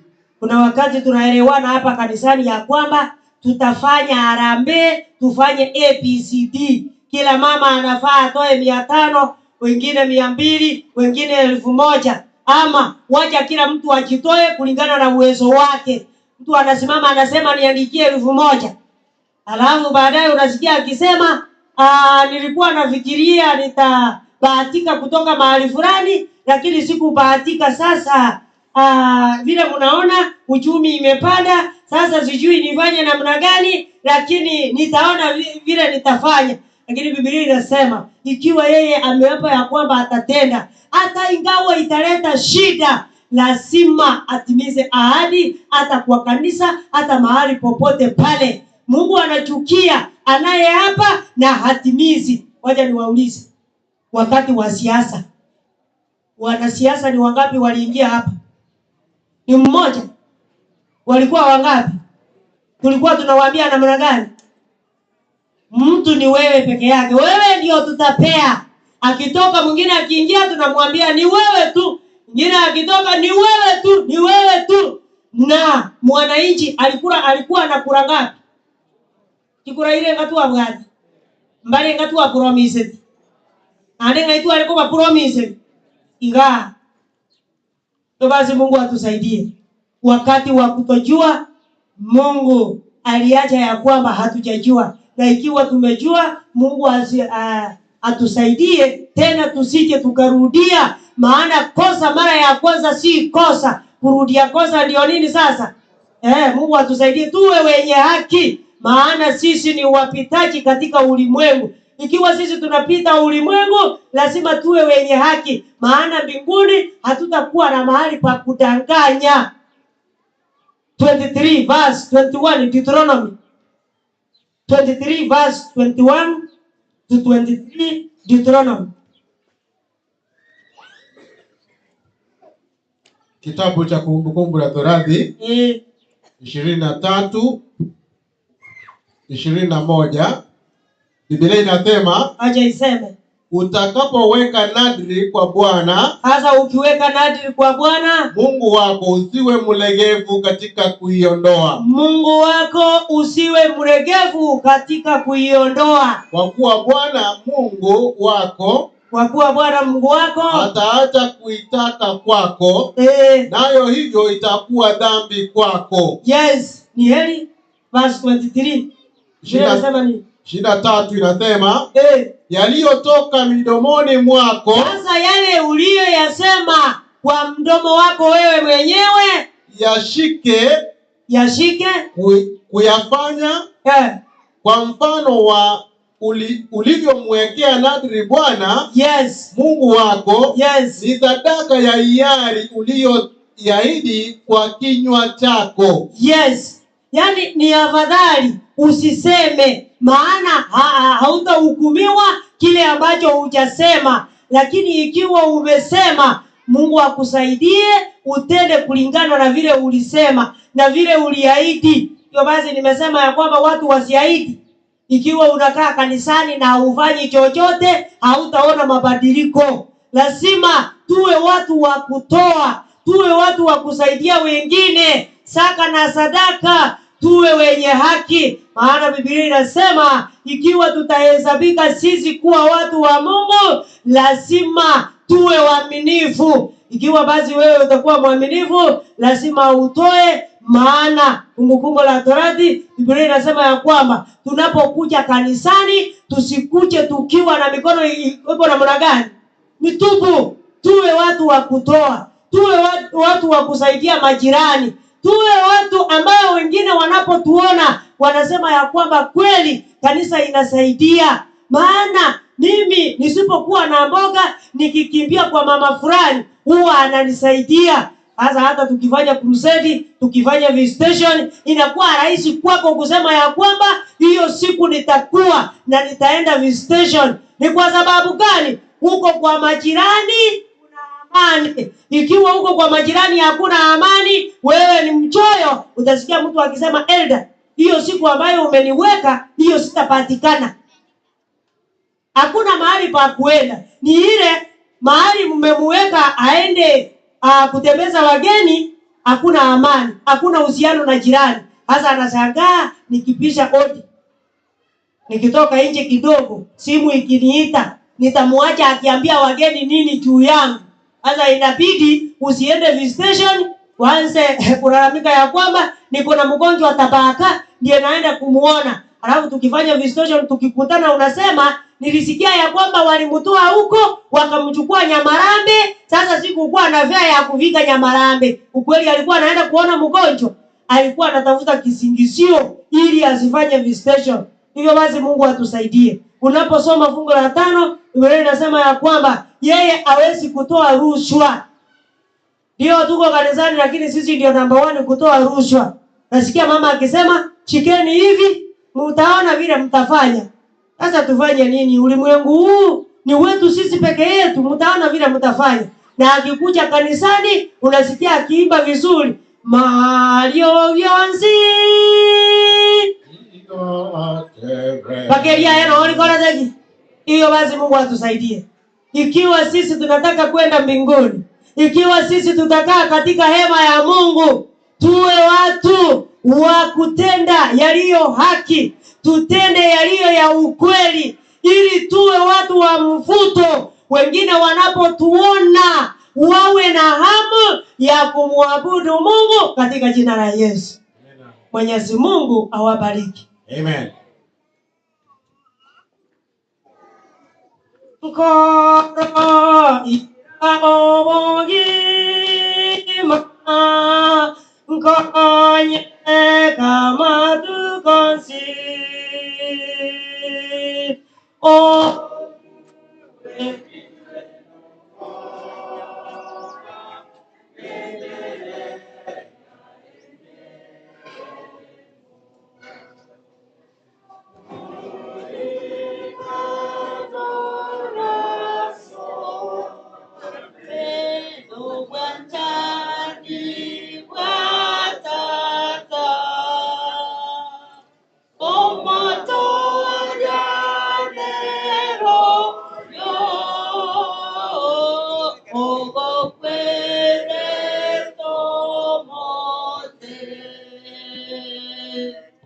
Oyo mito ayemera weboye okwegena weboye binto byesegi toraika ensenya yesono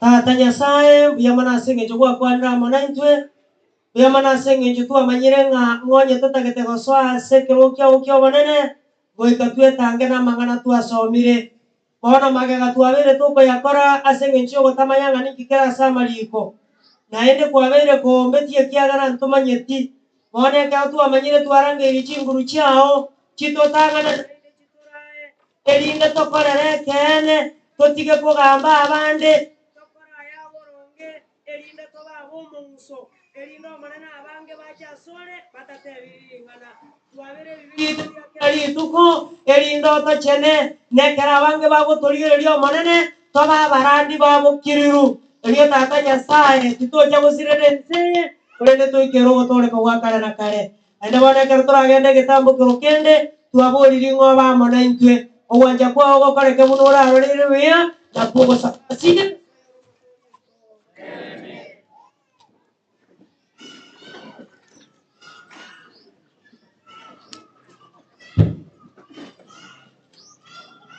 Na wasalimu tena mchapa. Ni wakati mwingine tena wa kualika kila mmoja wetu ajisikie nyumbani mwa sabato hii, maana hii sabato ya leo ilikuwa ni choir day, na choir day yetu ilikuwa ni kusherekea miaka 13 tangu wakati kwaya ianze. Leo ni kusherekea wakati huu. Tena tumealika marafiki wakuje tusherekee na wao pamoja. Tumealika kwaya mbalimbali wakuje tusherekee pamoja. Tumealika kanisa letu tusherekee pamoja, na tumealika watoto wetu, hata jamaa yetu yote wakuje tusherekee pamoja. Wakati huu hata kila mmoja asiende, tukae jinsi tulivyo, na kwaya ikimaliza kuimba tutaenda kwa kipindi kingine. Kama uko hapa just feel at home, hapa ndio ulikuwa unatakikana katika sabato ya leo ya kusherekea. Tusherekee pamoja na tumalize pamoja. Tukiingia kipindi kingine, basi tutaalika mpaka watoto wetu ndio mkami, kila mmoja wetu ajisikie nyumbani. Asante.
Mwana mpotevu alienda kwa baba yake.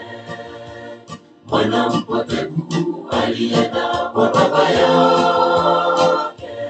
Nipe mali yangu, nipe mali yangu, nipe mali yangu, nipe mali yangu. Alipopewa aenda Zabani, walipopewa kaenda nchi Zabani,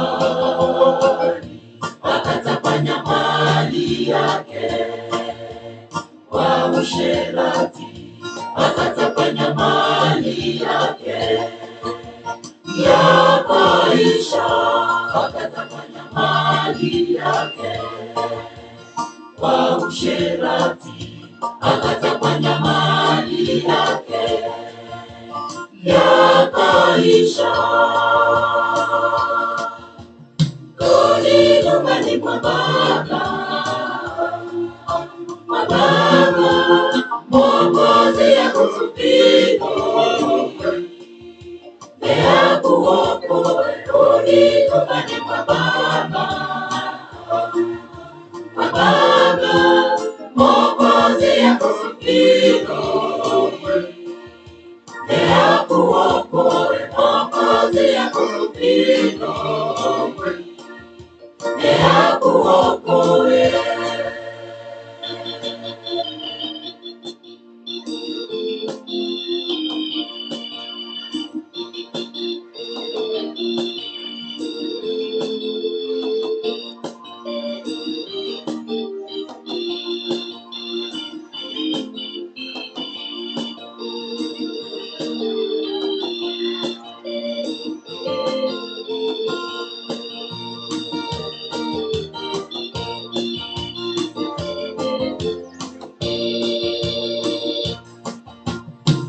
alipoteseka sana, ye alijirudi moyoni.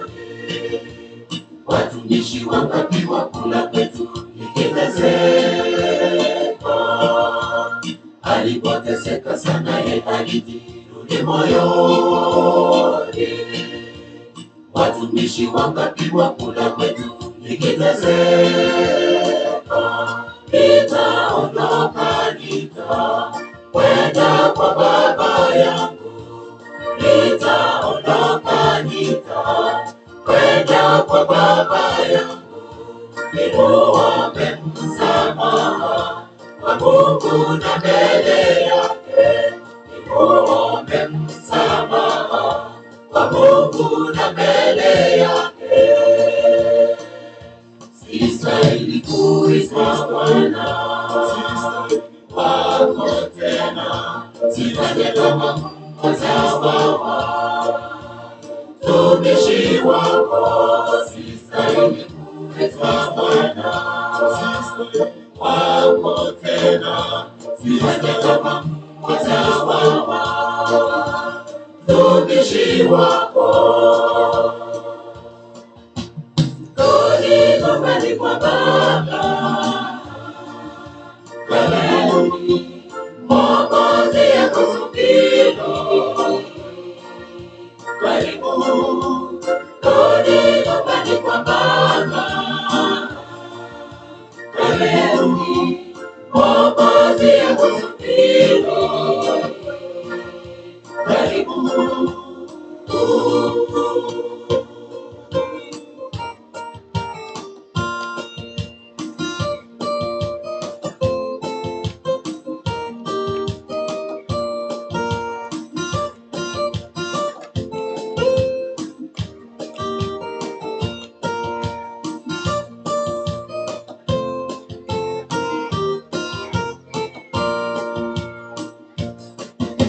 Wapenda mbingu hufurahi, mwenye dhambi anapookoka.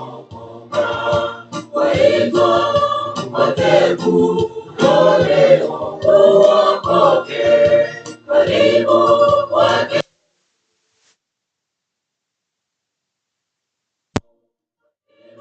Kwake Yesu akuoshe dhambi zako. Wapendwa, mbingu hufurahi, mwenye dhambi anapookoka. Waitwa wateule leo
Wakati huu mwingine tena ninaita majina ya wanakwaya wote, na ukisikia jina lako unakuta mbele.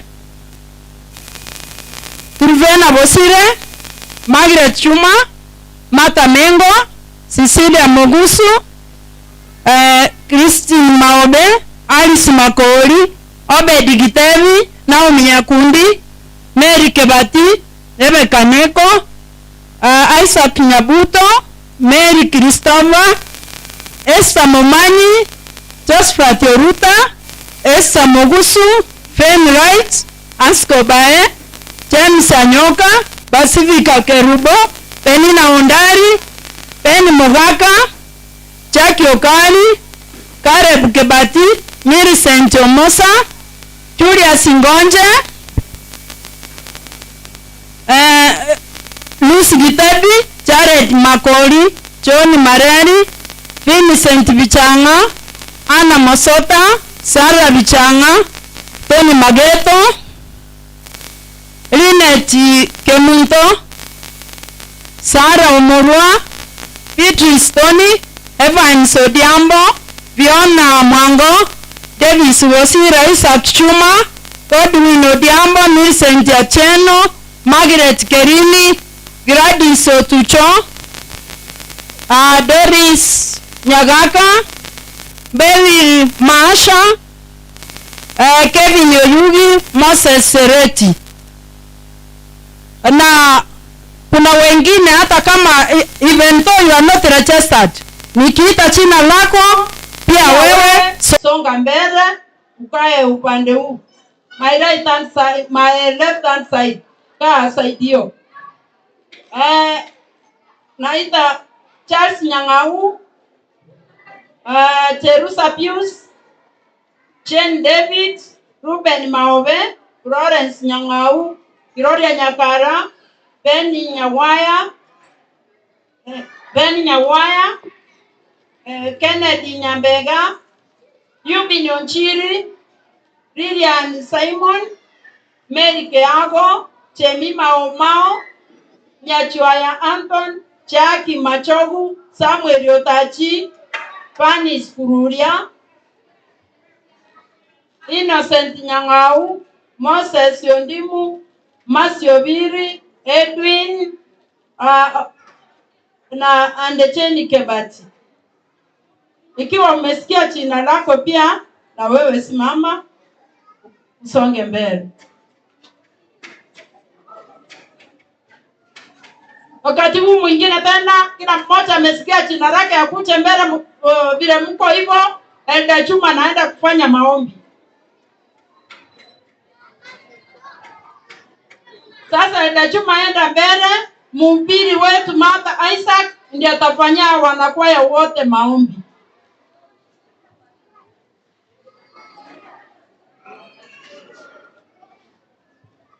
Mwalimu Adima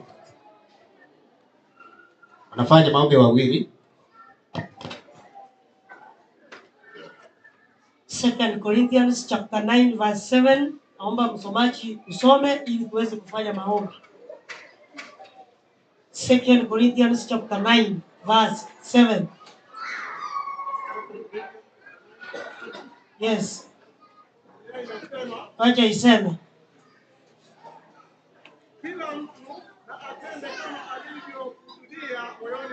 Sasa imefika wakati tunaenda kutenda kama mtu alivyokusudia. Isiwe kitu cha kulazimishwa ya kwamba mnajua tulisema tufanye ABCD.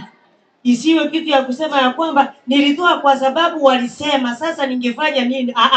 Vile ulikuwa unakusudia. Alafu si kwa huzuni wala si kwa lazima. Maana Mungu umpenda yeye. Afanya nini? Atoaye kwa moyo wa ukunjufu. Yaani Mungu anampenda yeye anayetoa kwa moyo mkunjufu. Hivyo basi Mungu ubariki kulingana na vile unatoa. Naposoma 11 verse 24 Methali nasema ya kwamba wale wanatoa Mungu waongezea, na wale ambao hawatoi wanaendelea kupungukiwa. Hivyo basi tukitoa tutoe kwa moyo mkunjufu. tukijua ya kwamba anayetubariki yu hai katika jina la Yesu.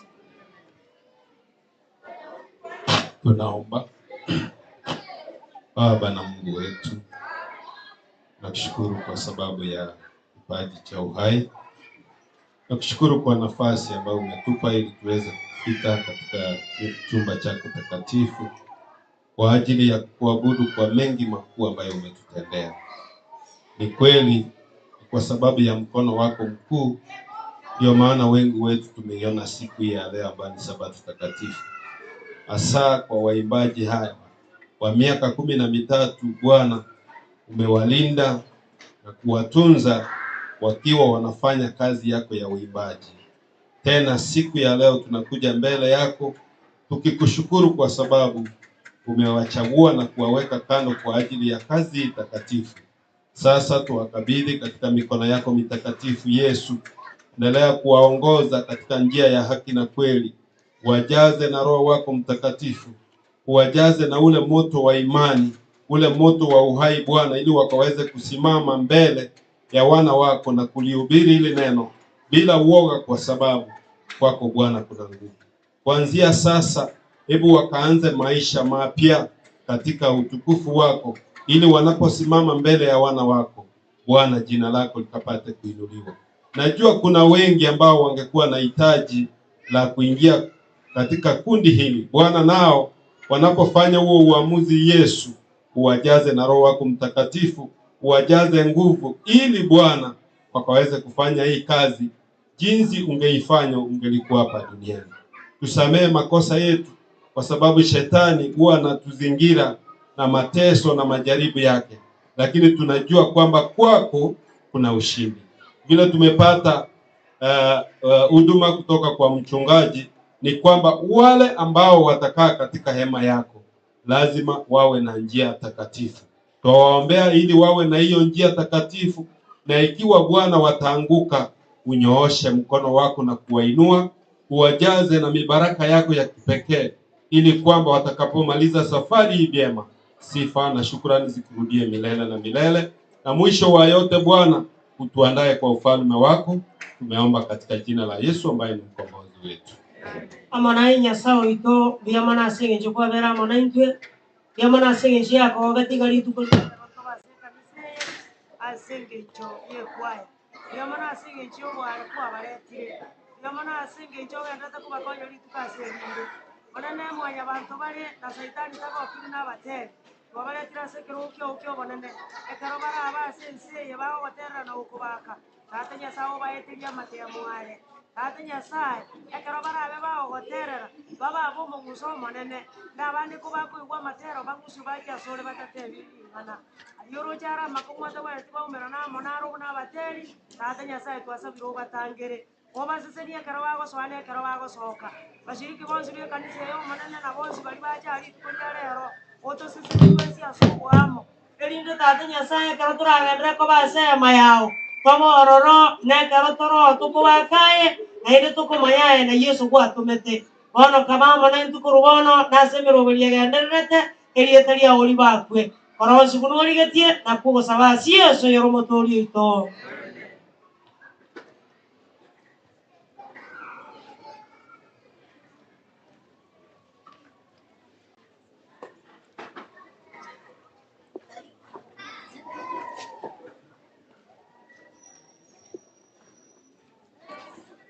Basi tumebakisha kipindi kimoja tu tumalize.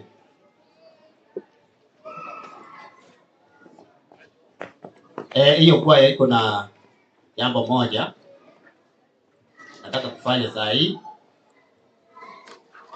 alafu tumalize, vipindi vingine viendelee baadaye.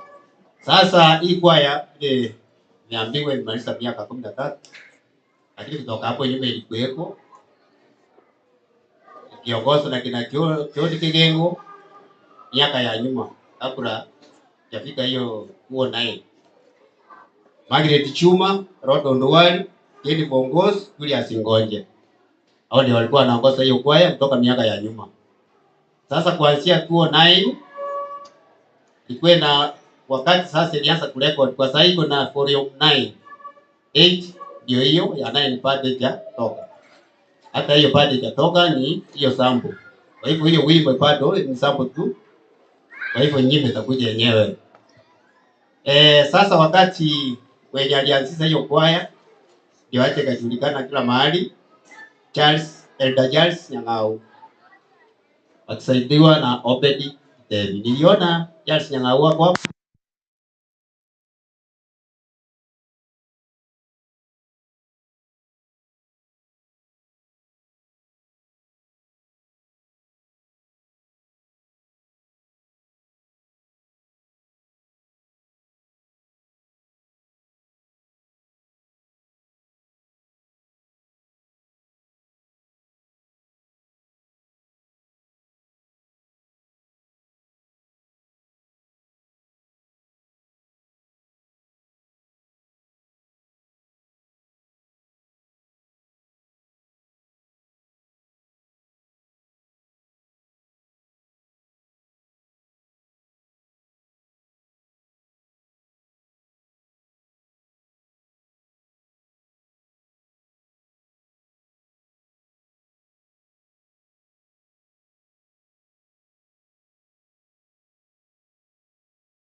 hapa mbele kama wako.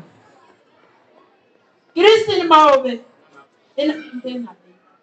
Christine Maobe, simama ukuje mbele na watu wako, marafiki, watoto, kila mtu. Niliona madada zako hapa.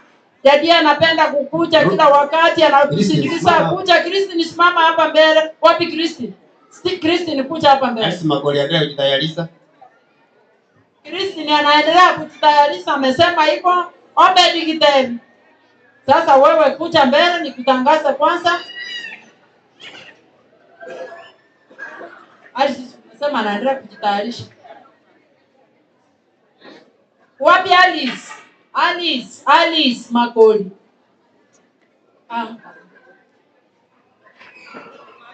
Alice Makoli. Wale wanatoka Siaya County. Wale wacharuo wote mpaka wa Kisii. Kama unajua unaongea lugha ya Siaya County, amuka juu. Ndio tuelewa. Kama unajua unaongea lugha ya Siaya County, amuka juu. Sitaji jina. Usinangoje nitaje jina. Awina amuka juu. Awina mwalimu. Simama, kuja, sindikiza Alice. Usinangoje nikuite jina. Mfanye haraka tafadhali. Fanya haraka tafadhali. Time. Wakati unaisha. Fanya haraka. Barangeni baka wakisi. Aliwamo Josiah County. In case Kisumu County. Omabei County. Migori County. Amuka tu County. Christine Maobe karibia. Christine Maobe. Karibia Christine. Wale wacharua wote. Naona wamefika, wamefanya vizuri sana. Alice, tobu atino enaba gusiba na kwa wote ngusiyo. Alice kuangira hapa gusiyo kusiole.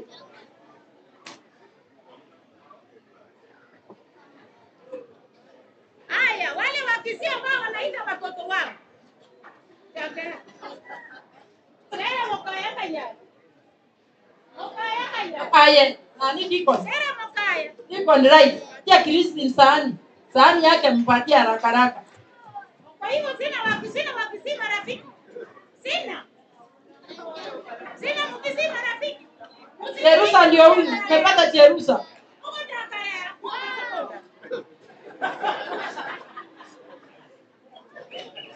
Wacha tusome kuna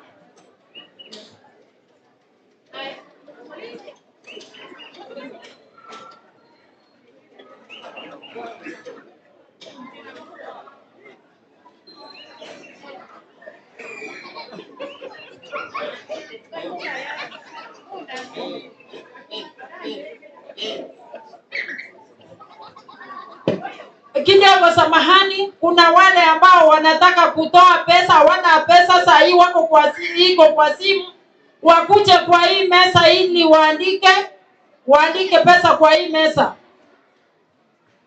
Kuna wale wako na pesa, hawana cash lakini wako na pesa kwa simu yao. Wakuje kwa mesa ili waandikishe hapa kwa mesa.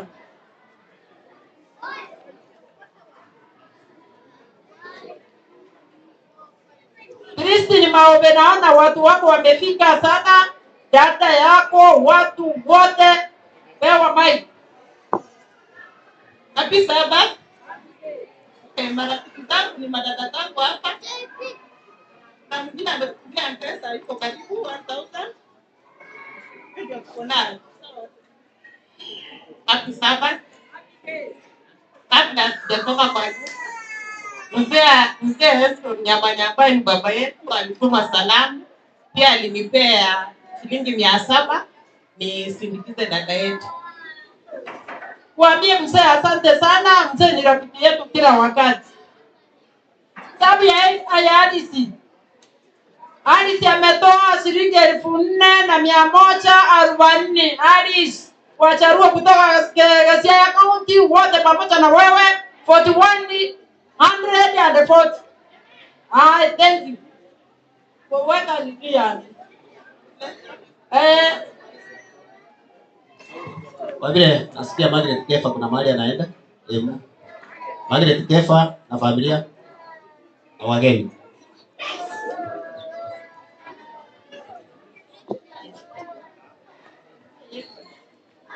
Fanya haraka.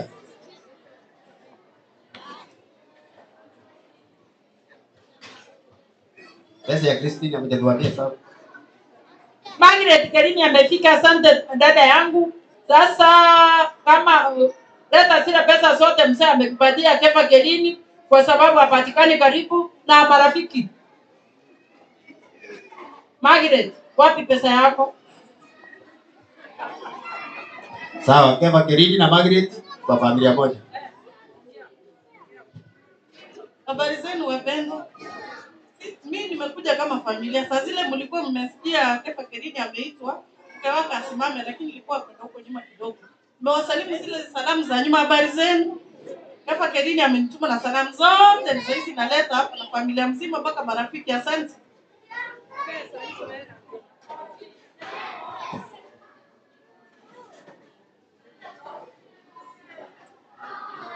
Ametupatia shilingi 10,250. Mnasemaje? Ubarikiwe. Pelekea salamu zetu. Sasa familia ya Obed Kitevi. Familia ya Obed. Niliona kijana wa Obed yule mkubwa kabisa akuja hapa mbele. Yule anaishi Nairobi. Alafu kijana mwingine anafuata, Dalini anafuata, watu wote. Kuja hapa mbele. Lucy pamoja na watoto wako. Andamana, patia mzee mkono. Saidia mzee pande hii. Watoto wa Obed Kitevi. Fanyeni haraka na wale wageni wangu wote wakuje. Wale marafiki wangu nilialika wakuje. Christine Maombe 4,200. Christine 4,200. Mnasemaje? Na mwenye kuendelea kwa chonjo. Na mwenye kwa chonjo, Mary Kebati endelea kwa chonjo. Hao watu wawili na mwenye kundi Mary Kebati.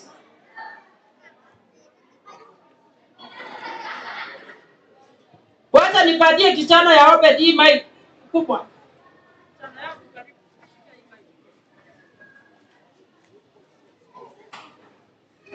Marafiki wa Obed wote wakuje.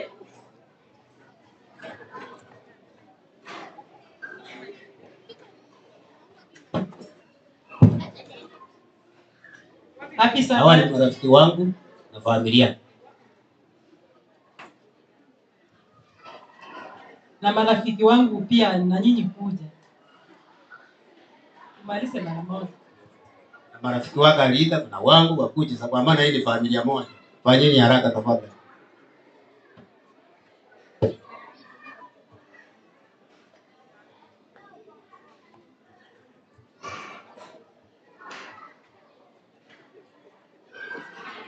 Bas, wageni.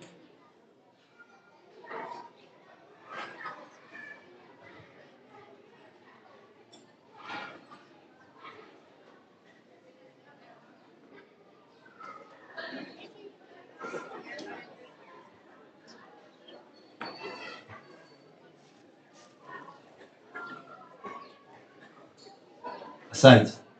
Bas, hii imebaki hapa ndio familia yangu. Mimi nilikuwa mzee. Unaonaje hapa? Kwa mzee. Nadhani wengi hamjui huyu. Naambianga mimi ni mzee, unaona mimi ni kijana. Sauli ya mwili. Unaona wewe ananisinda mwili. Ndio kijana wangu mkubwa. Acha wasalimie.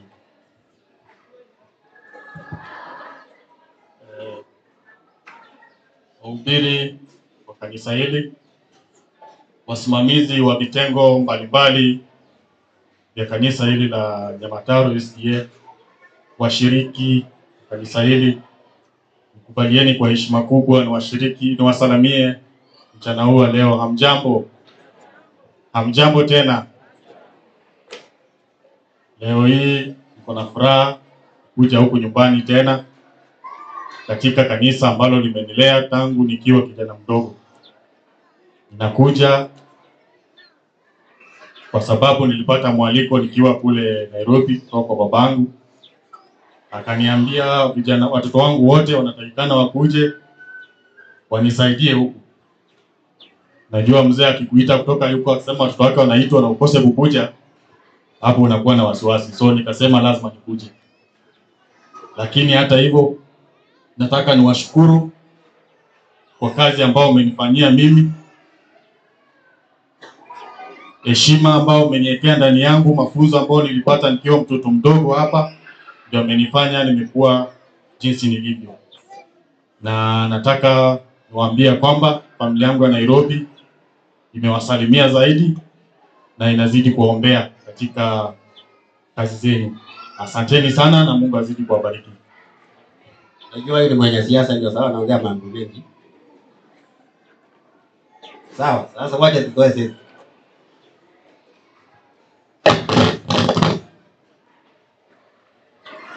Tukitoka kwa Obed tunaingia kwa Naomi Nyakundi.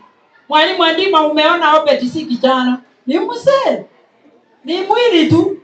Ni mwili tu kidogo hivi. Naomi Nyakundi, karibu. Na usalimu wa mjambo. Wale makesha wangu kidogo. Kashia wangu kwa mesa. Mkimaliza hivi mnanipatia hesabu. Nimeita Naomi. Mnanipa hesabu haraka ndio ninatangaza. Naomi Nyakundi sasa. Na usalimu wa mjambo. Mimi sikuwa nimealika wageni. Lakini kama unataka kuwa mgeni wangu unaweza kuja mbele.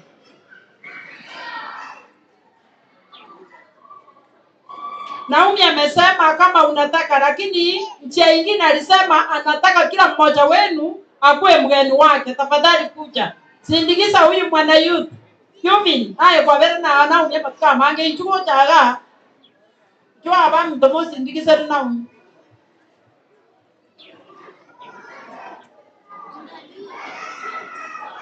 Haye moja kwa simama msindikiza Naomi.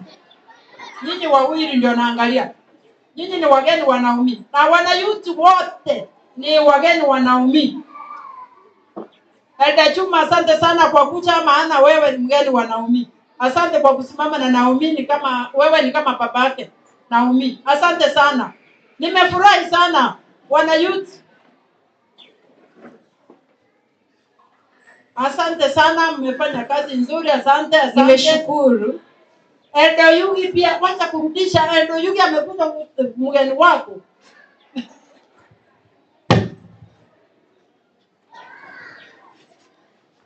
Mwingine ni Mary Kebati.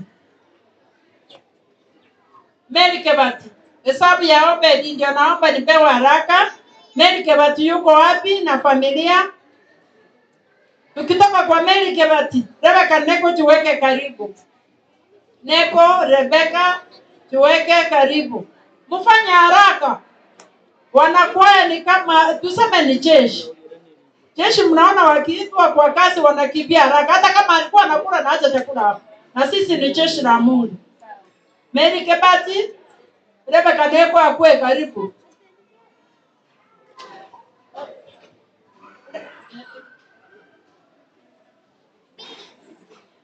Mary Kebati ndio huyu ametuma kijana na kijana pia atajisimamia kwa upande wake. Karen, na kungoja hapa na Tondo.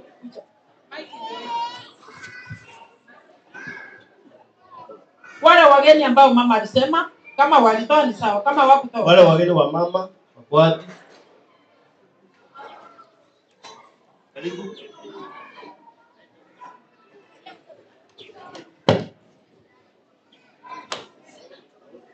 Wageni wale mama alisema Mary Kebati kama wako wakuje. Kama wako kijana wake ndio huyu ni kama Caleb ni kama wako. Pereka huko kwa meza.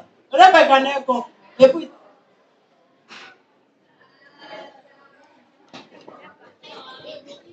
Mane tende ni mwata basani abange kabisama. Kidogo Rebecca. Obed Kitebi na familia yake. Obed ametupatia 12,200. Mnasemaje? Oyo ne Rebecca Neko. Akia basani bana kama nanje. Njubo taka. Aisa kanya butokuwa kari. Abanya Kenya robane. Karibu gocha. Ndugu yana yacha akaika. Okoroku Edward. Abana bane mbara abono jena nya bana nanyo daro din baro. Mbara ororo. Mary Christopher uko ready? Kwa karibu Mary Christopher. Karibu. Watoto wa Rebecca neko akona wageni wake. Ndio monginande. Kotia saba iseke na makotia saba mbrao yogoja. Oyone ndugu yana. Kigaro motangi mnanjendo motangi.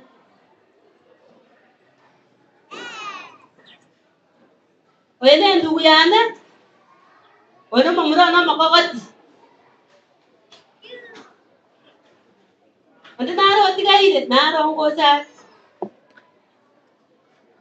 Wageni wa Rebecca wakuja haraka.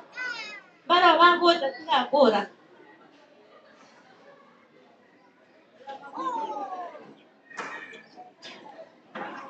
Karibu. Janet, odo mwana one. Akoro ku Janet. Ama, mnya kenyero no chiga asante madam. Matrufena. Mary Christopher simama upande huu. Asante. Sasa Naomi Nyakundi. Wewe peleka kwa mesa. Naomi Nyakundi ametupatia 3,420. Mnasemaje? Sasa ni Isaac Nyabuto. Patia Isaac Nyabuto pesa sauti kiko wapi? Isaac Nyabuto. Wale marafiki wa Isaac Nyabuto msongee karibu. Mumsaidie Mary Christopher simama upande huu. Next ni Mary Christopher. Na wasalimia mjambo. Kwa majina naitwa Isaac Nyabuto. Kuna wale marafiki zangu ambao niliweza kualika hebu na muweza kunisupport.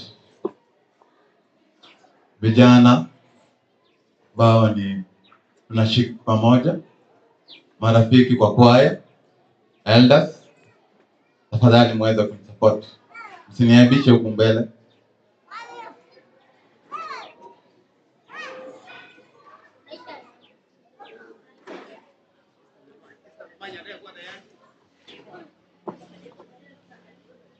Rebecca Neko ni 3,008. Mnasemaje?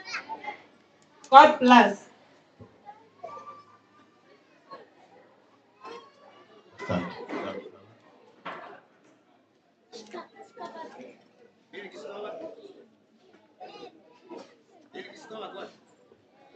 Mary Christopher yuko? Esther Momanyi. Karibu. Esther Momanyi. Karibia. Sijui nianze kuwataja kwa jina baada ya nyingine. Sijui nianze kuwataja moja baada ya nyingine.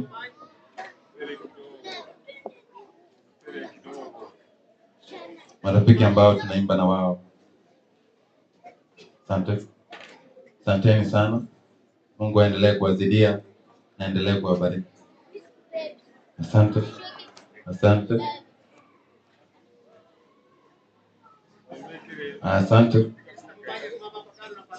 Kijana yangu Isaac. Ndio hizi. Asante mami.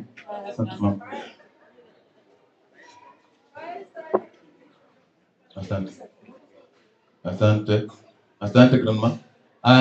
Nawashukuru sana. Mkimaliza Isaac Nyabuto mnanipatia hesabu ninatangaza. Esther Momanyi na familia Josephat Yoruta kwa karibu. Na Esther Mogusu kwate. Kwa sababu abirase familia ane tunabatigete na tinje ndio wensi. Lakini bwana abantu bangandete ne family nye mo ngandete na bobo. Natigete family, natigete ndio wensi. Bwana njengo tayabanga ni matinga abantu banyata bangandete ne familia ane ngandete. Abango request mo familia ya Josephat Yoruta. Msimame upande huu wa chini, right hand side. Msimame upande huu. Simama upande huu. Nao tigeto mwenisi na bobo. Esther Mogusu karibu na familia. Kiwe senya butoni kabana baista baliare lide na batigete na bomogo jambo basa konso pia abantu basa konsekerera. Aisa Kenyabuta ametoa 1108. Mnasemaje? Mungu awabariki. Esa Momanyi. Familia ya Esa Momanyi, naona mtoto wetu Ulda karibu. Familia ya Esa Momanyi. Esa Momanyi, kuna nini chondo kwa sawa. Familia ya Esa Momanyi anawangojea na Momanyi mwenyewe Elda Momanyi. Unajua hata kama mama hakukualika umempatia. Mungu akubariki sana. Asante kwa kusindikiza mama sana. Just for your ruta. Endelea kukusanya pesa pande hii. Kanisa na bakwa nilimbia mule mwenzi. Jamani, Kanisa na bakwa nilimbia mule mwenzi. Family ekerendete goja.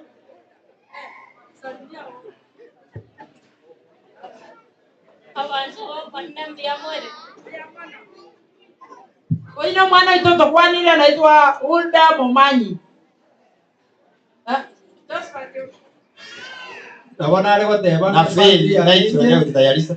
Ekaba endete goja kanisa ngima na bamanyete nga abasani barororo bara abange mono wetani family yane.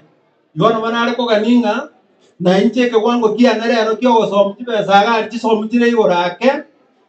Wetani family eyo echibararwe.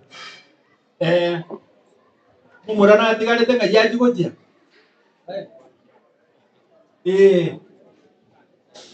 Omo murori na rama nena bumwa bo just for your ruta tidama. Na bana ko gania bega iga.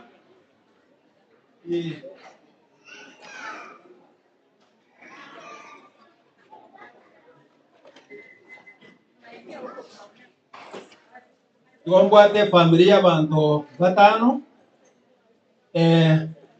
Omo murondo kabere okubwati oyo natigara maega sengije okurenda mama. Ababono na butwaika. Bona ale ko gania. Nchaka ne tiane. Na bara ubansindikize. Asante Molizia na bami mtoto inwe mwansindikize. Pia mono. Esa bogusu karibia hapa karibu na maiki kwenye ninaongea. Ranga ngonganje terero. Lero na linde kete korora. Lero na linde gerere tinga Molizia tebre kore tare. Yewa no. Santi. No ane chisiringi 10. Mugase goti gomo buko. 10 bob. No tuara 10 bob ndedere. Yega. Santi Molizia. Pia mono abalisi baito na bayanga abangeire.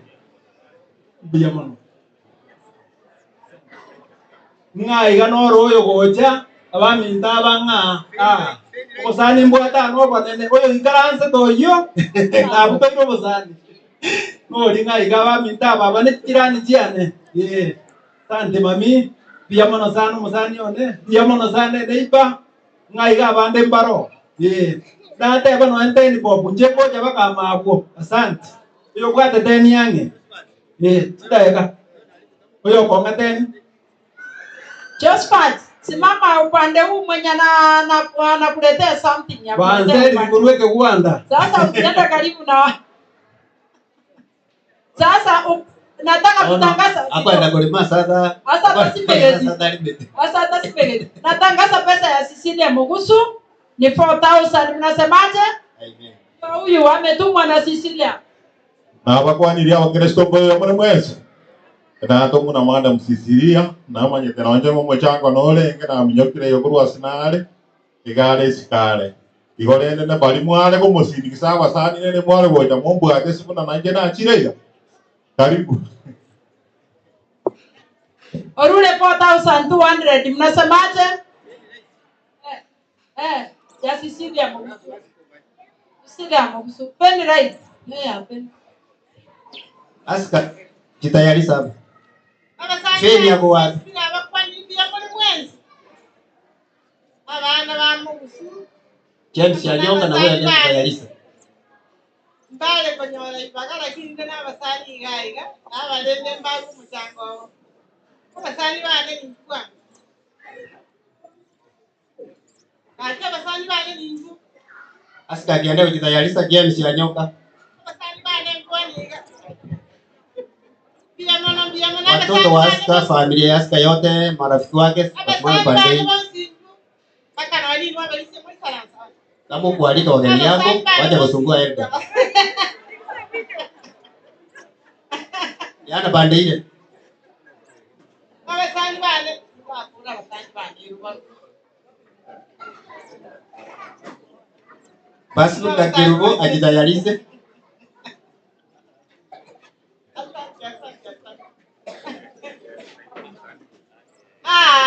Asante. Aska na familia yake, marafiki wake. Na kaka mnakwenda na hii hivi. Asante. Hai. Basi sister, sababu yako nataka kutoka pale.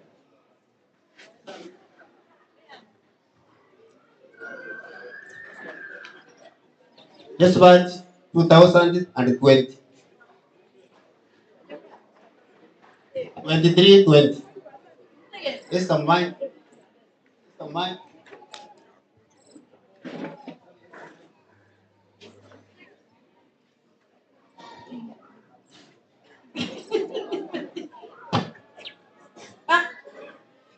Familia yangu simama hapa, weka mviringo. Weka mviringo pia mnafuatana. Yes, yanyo kama mmalisa peana pale. Wewe enda huko. Wewe ndio mwisho. Na wasalimu mjambo tena. Mjambo mwe. Mbwaji basani wana ngaibali. Basani wanati yeto nara. Basani wanati yeto nara tande. Noyonde ate. Ala kabali wa minto ngai mwaji omate mwa misi sinale ke sangie kenge. Kirja saitani lakini kata tino mbaya na sai.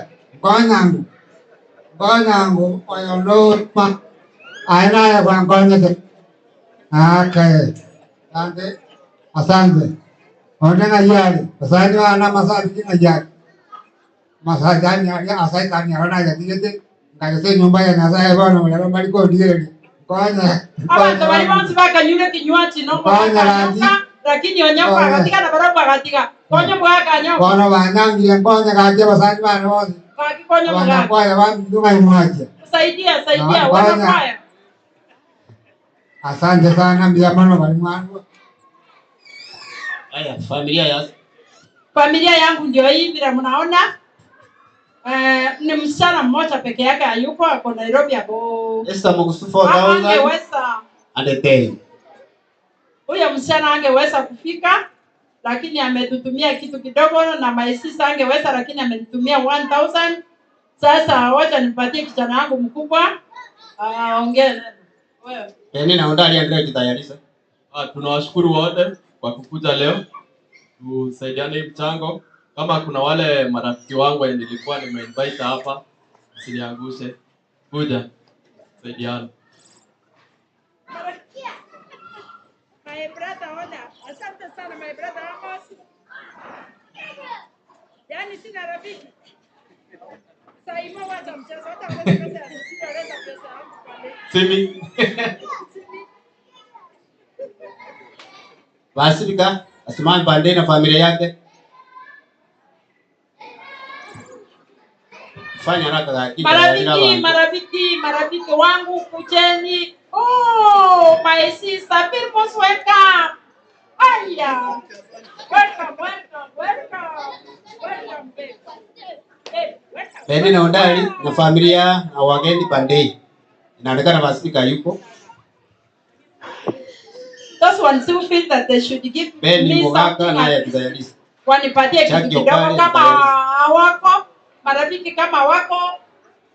Moi wa mjamono, moi wa ne omawa, sakari omawa ngeire gento gekembu yamono, my brother Amos mjamono, Ani mjamono, Naomi my sister, Dada Stella, thank you. And my children, can you go and sit now? Thank you. God bless you all. Amen. Patia Penini. Kana kanatibu ati family. Familia ya Penini na Ondari. Mira kaiwacha. Mira uko wapi? Ndiye kina bila mko wapi? Mugaka naye ndio kitayarisa. Ayendi utumia mwato na musani. Tena na goja, mumro mino kwa mtu mama tena goja. Dia mana sali baga. Buata abana bange sana. Lakini mbali ya lakini bamwe ndio sikire pale. Ana nimbwate moja korone. Wewe ndio utalipa pesa, si ndio? Chaki okali bandei ande kitayarisa. Kali bukebati. Ole kwensi olo musani one. Aya korera yane njwango kwani. Nili senti omusa naye. Korera njina yema nyetete wano. Nonde kwensi ora ataka ko support na wogo jaga yo. Ya singoja kitayarisa. Omente kento keiga. Okay. Baki bono kota ndiri yone na musetiga. Kai kwata bana bange sana. Then if you marry na wogo nayo kwani ila nego chiabu. Ai wajire to kesana. Ngai ni bwata basani my sister Florence where are you? Ndio chao kwani wana naye ndoje. Open my son, thank you so much. Hata ingawa mama yako alitaki wewe naona unanipenda. Familia ya Ben mugaka endelea kukuja hapa. Hakuna mtu, hakuna hata hapa tuna hata mamaji. Sawa. Yana bandire, pea mic. Asante sana. Familia anayo ngaje. Familia Ben. Abana banya sana bila mole. Aska na marafiki wake na familia yake 7,700. Ino basani bana bila mono, yamono. Abana mbale ga. Yamono. Kali bukebati ande kitayarisa. Iboka hivyo. Awawa. My kwanza uma itine, what is my first born? What then? Familia ya Caleb. Yamono.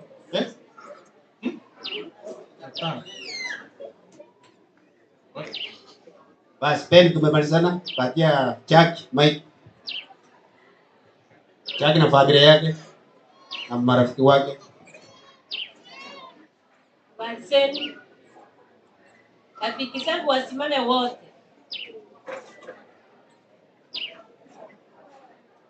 Karibu Kebati na familia yake.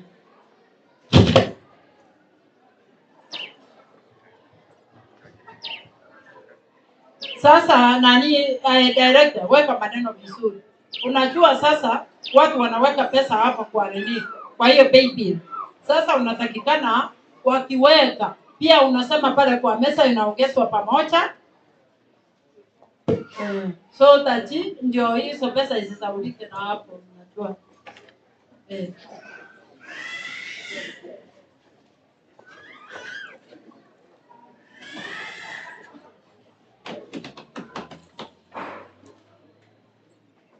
Wale wote ambao wanaweka pesa kwa paybill, wakati mmetuma kwa paybill, ninafaa tena muende pale kwa mesa, mnasema unaandika jina lako pale na namba ya simu. Familia ya Caleb. Yes, abiwe. Familia ya Caleb. Millicent Omosa. Haya smile pande hii. Kijana ya Beni ndio huyo anaweka pesa kwa paybill. Millicent Omosa. Wale marafiki zangu, karibuni. Walimu wale wa watoto ambao tunasaidiana pamoja. Karibuni nyote. Jared Makoli ndiye kitayarisa hapa. Na John Mareli ndiye kitayarize.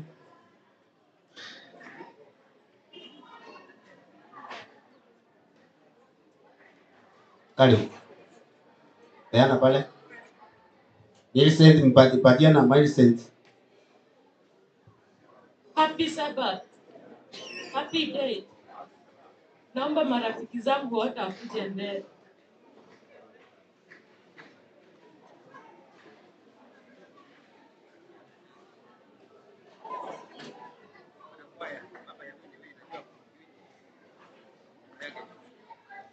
maadui wa shetani amejambo. Mimi ndio papa wa Vincent. This is my last born daughter. Asante kwa kulea vizuri. Tunashiriki kule matoke sifa. Na huyu ndio mama wa Vincent. Na huyu ni mkuu wetu. Na wengine wote ni marafiki wa Vincent.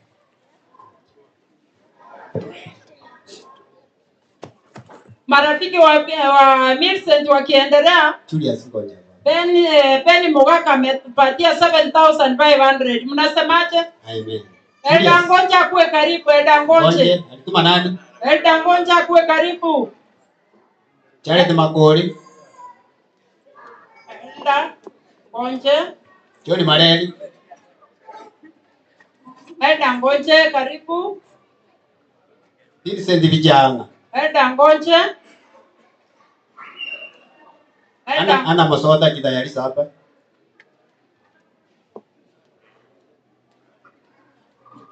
Elda Ngonje, Charity, mko wapi? Elda Ngonje. Fanya bidii.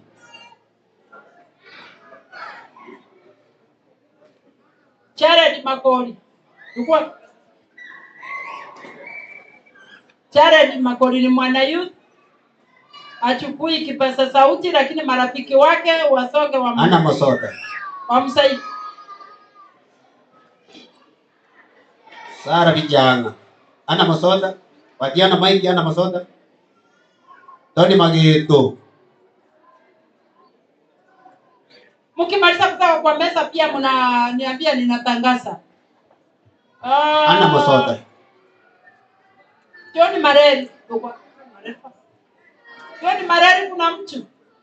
Kuna watu wake ametuma nani? Tony Magito. Ana Masoda ndio huyu. Sara Vijanga. Happy Sabbath. Happy day. What I will tell us today. This is our day. My family, can you find me? Leonida.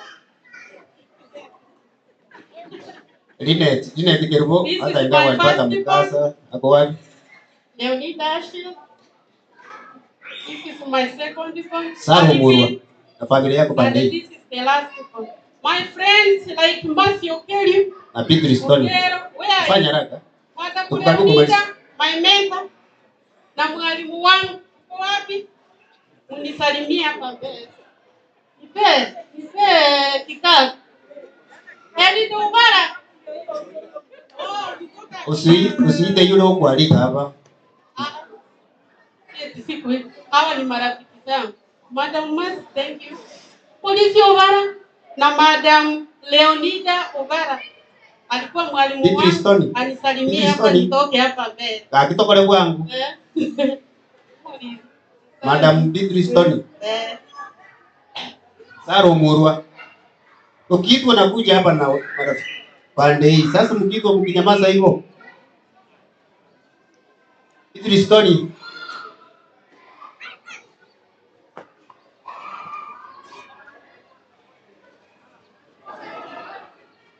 Sara Murwa. Sara Murwa jitayarishe kuja haraka. Linet kuokoka. Sara Murwa, Beatrice Stone. Fanya haraka. Njaa imeumaliza wote. Sasa tumekuja kwa Sara. Sara.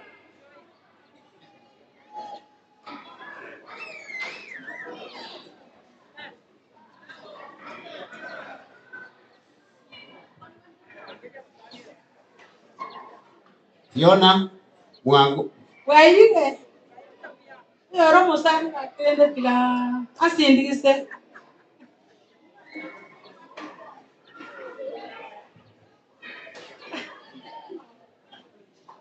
Abasani ba Sara njuko mama ekende. Sara wako na kuwanga na abasani ba kama kumakende Beatrice. Kindly take up the mic. Beatrice amemaliza, lakini sasa mniambie ili ndio ninatangaza. Fiona. Millicent ametupatia 2,500. Mnasemaje? Amen. 520, 2520. Ana Mosota zake muhesabu hapo haraka ndio mniambie. Saro Murwa zake mumalize haraka. Tumekuja Evans Odhiambo. Viona Mwango. Ako wapi? Marafiki wa Viona. Amse Davis. Songea karibu usindikize mama hapa. Happy Sabbath. Happy day. Na wageni wangu na Mr. Director wangu wanao. Aisa Kajuma jitayarishe akwe karibu. Ni support ni kuna pro wangu hapo. At least na kuna marafiki wale watasaidia kunisupport. Hata wale watoto wote kwa support mwalimu wao. Watoto mko wapi? Support mwalimu. Mwalimu anaitwa Viona Mwango.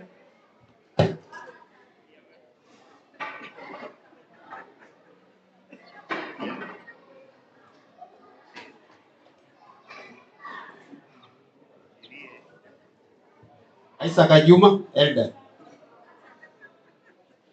Juma, Godwin Odhiambo, Githayari Saraga, Millicent Otieno, Gladys Otujo. Ile nimeenda hivyo mwende utipanga hapa. Godwin, karibia.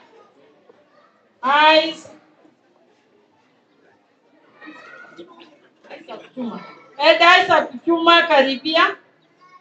Kwa kipaza sauti.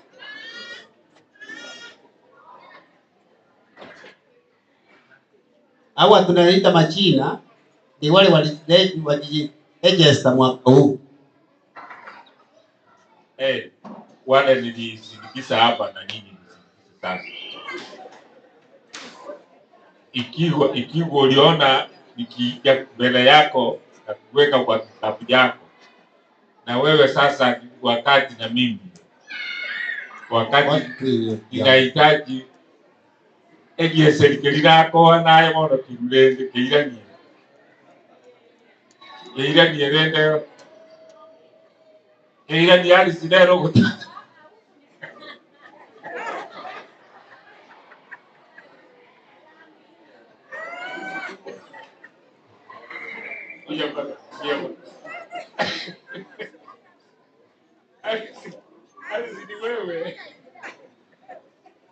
Millicent Otieno, Millicent Gladys Otujo.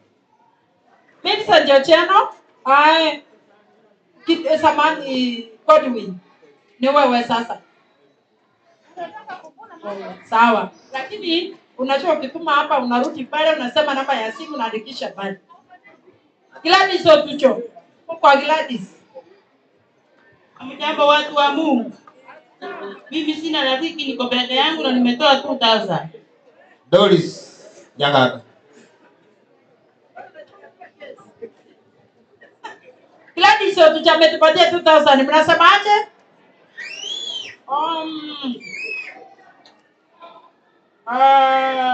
Doris Nyagaka. Doris Nyagaka.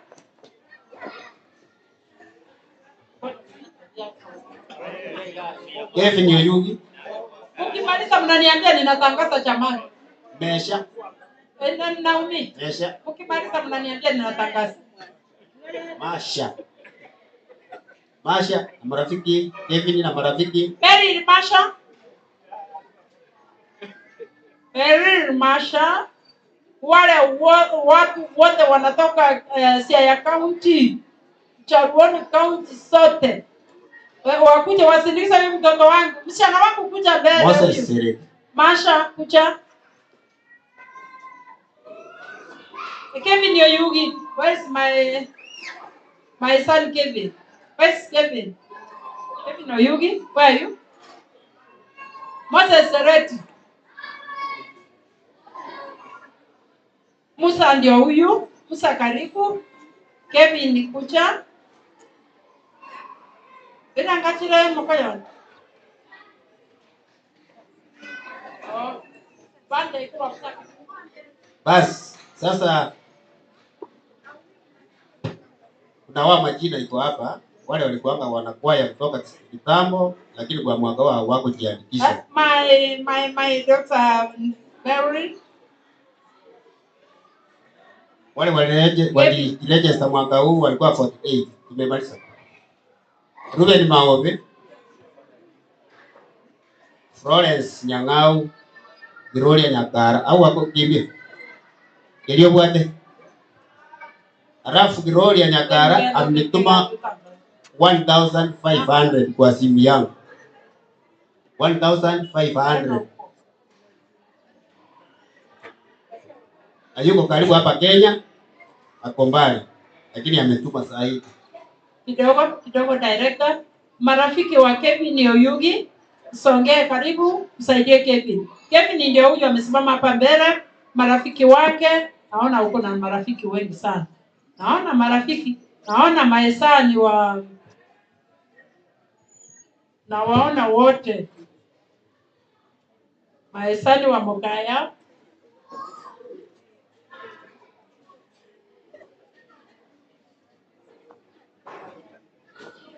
Sokora na kusindikiza. Asante sana Sokora wa Kevin. Maxi, thank you kwa kusindikiza Kevin. Ruben Maobe, Florence Nyang'au. Sasa wewe peleka huko na umia kuongeza akiwa pale. Ben Nyawaya. Sasa niona kama uko na kitu kidogo kufanya.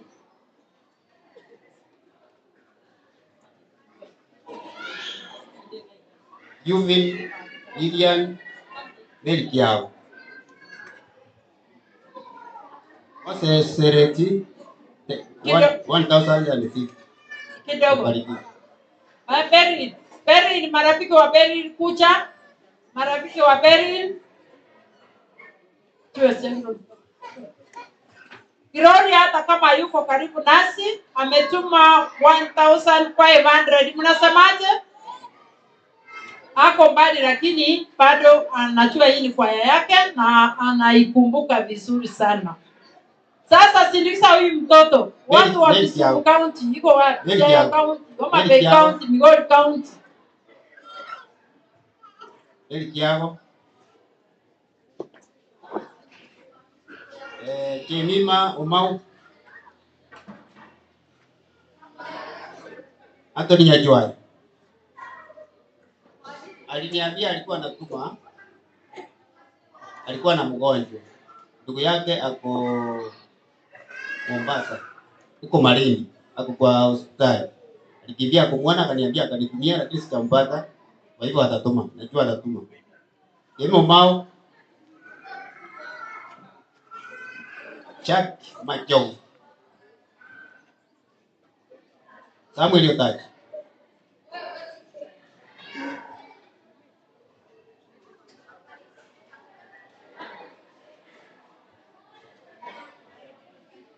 Cherusa Pius. Wani Sikurulia.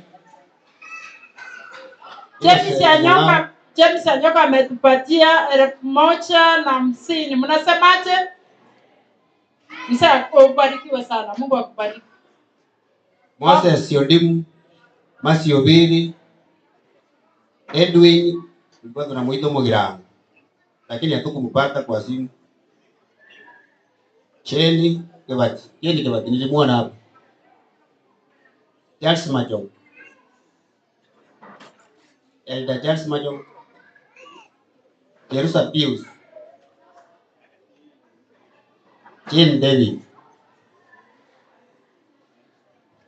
Kama umesikia jina lako na umeketi hapo na uko na kitu kidogo kwa mkono na kuomba kwa unyenyekevu, ukuje hapa mbele na usaidie hii kwaya yako. Basi. Sasa nimefika kwa mgeni mkuu. Anaitwa Eren Umaua. Ayuko karibu nasi. Lakini alisema ndio sababu tuliweka hii mitambo hivi, anaendelea kuwatch saa hivi tunaongea hivi. Ako Britain. Sasa baba yake hapo hapa. Yeye ndio kaongea kwa niaba yake.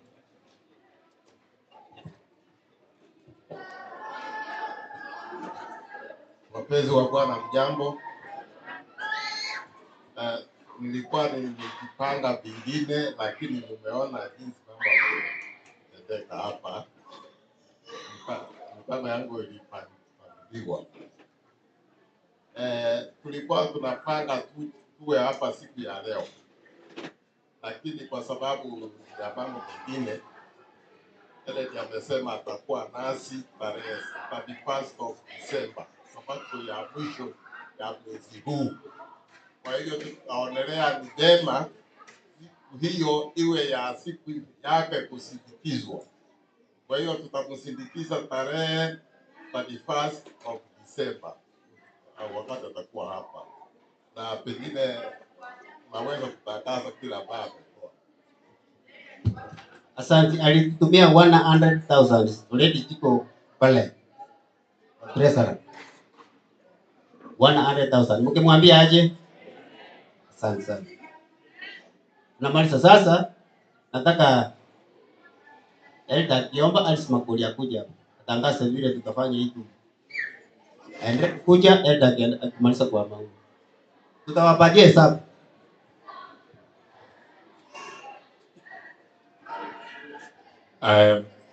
Wakati mwingine unapojinyima kwa ajili ya kazi ya Bwana ni baraka kubwa.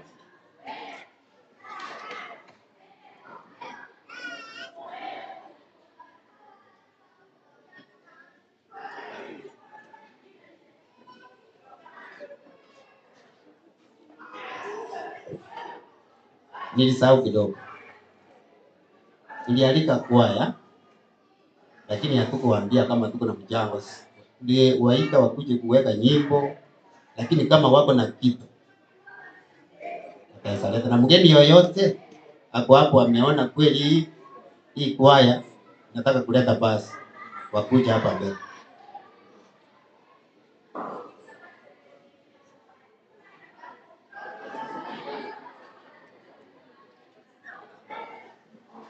Nasema ile kwaya hatukuwaambia ni mchango, lakini kama wako nayo walete. Na mgeni yoyote yule ameguswa akuja hapa mbele. Aba Kristo baitu balipo ibeteke pasi ite neska tango kijiongata ku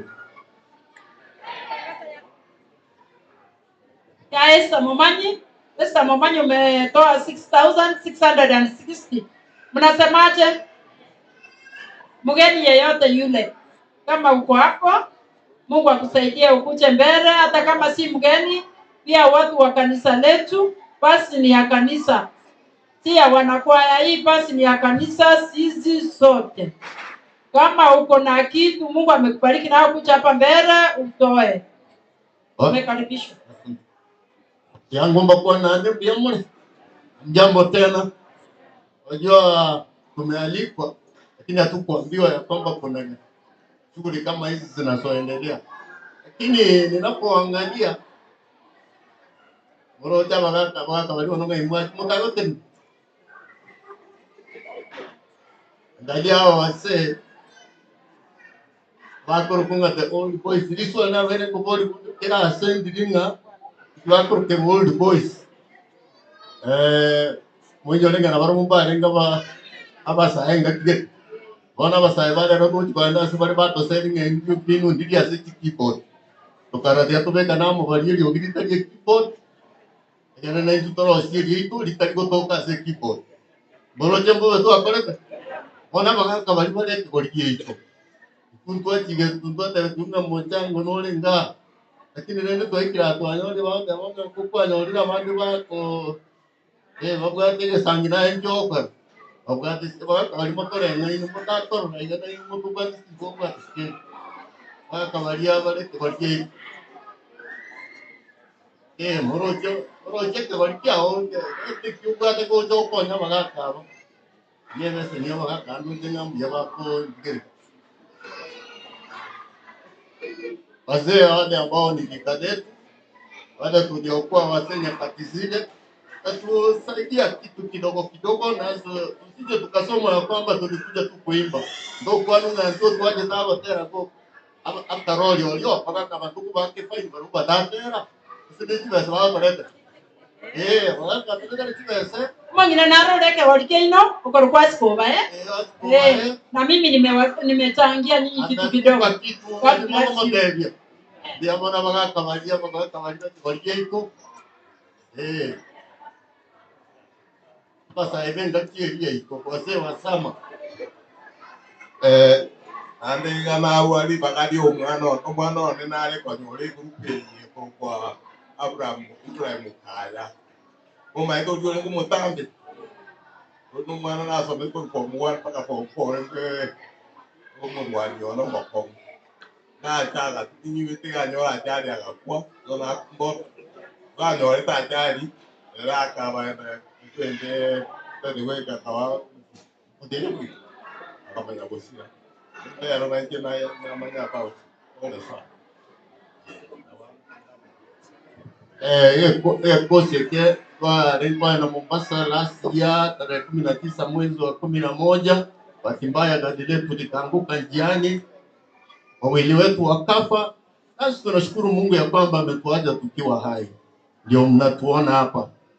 Tulikuwa na bili kubwa sana, wale ambao walituchangia kupitia kwa WhatsApp nawashukuru, na wale hawakutuchangia nafikiri wengine tukiwaita mtatuchangia.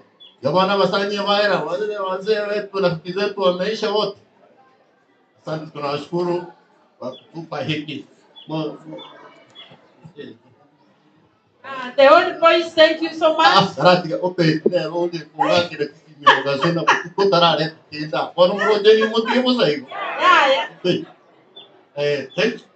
you. Thank you. Mnasemaje kwa old boys? Igo kwa Old boys ni kundi kegonjo kana sana Kenya. Kuna mwiwete kwa na Mombasa tukanyora chai. Last week gotware nge ekanise korokwa Kameta Central. Aromba kwa kumochango tuliwapa kidogo. Mtamo no mu no lega ya kwa tumetwe asitwa chige kwa korokunga Meru asekanise korokunga Romadinda. Kuliakirisha the old boys ya Ramo no mu minone teneno bakwaniga para kwa tigoro. Tulitoka Meru jana mahali tulienda kufanya kwa niaba ya hao vijana. Asante. Asante sana kiongozi wa old boys. Hata kama hatukualika, Mungu amewabariki sana na mmekuwa na moyo wa kutoa na mmetoa 1,850. Mnasemaje? Wamejaribu sana. Uimbaji hauna miaka. Kwanza ukiimba unakaa tu mdogo mdogo. Sasa kwa my son. Okay. Happy Sabbath. Happy day. Jinsi mzee amesema kualikwa kwa njia ya mchango. Na waje shughuli tukipata tutaendelea namna hiyo. So naalika wanakwaya wa Glorious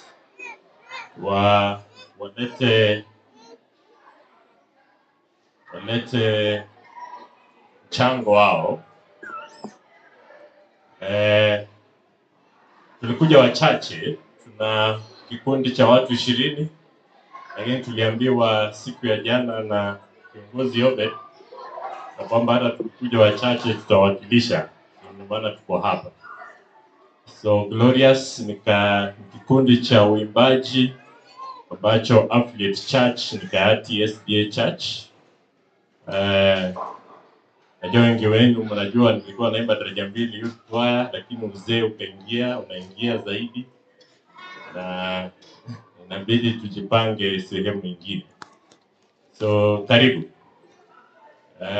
Naona wana consult. Okay.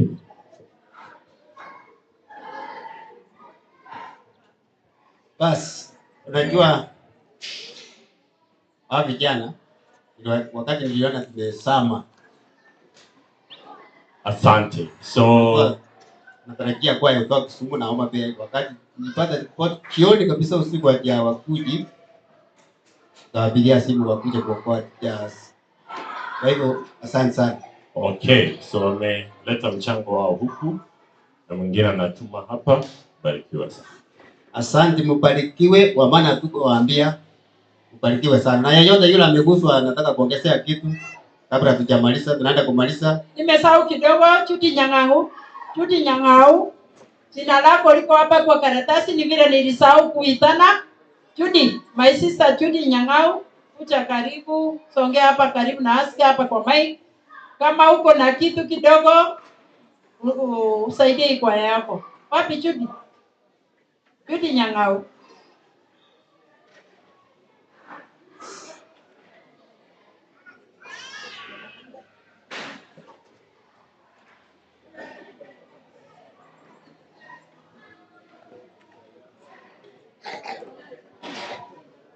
Glorious, naona wale vijana wangu, kuna kijana wangu mmoja ametuma hapa kwa PayPal. Sasa niambie umetuma ngapi ili niongeze na hii yenye mlikuwa mmetoa, so that ndio niseme. Hesabu iko hapa mbele, ni hii tu ulituma hapa ndio sijui. Ulituma kama hata kama ni 50 bob, that's money. Ulifika uliweza kutuma 200 Naomi. Ongezea na hiyo nitangaza ngapi?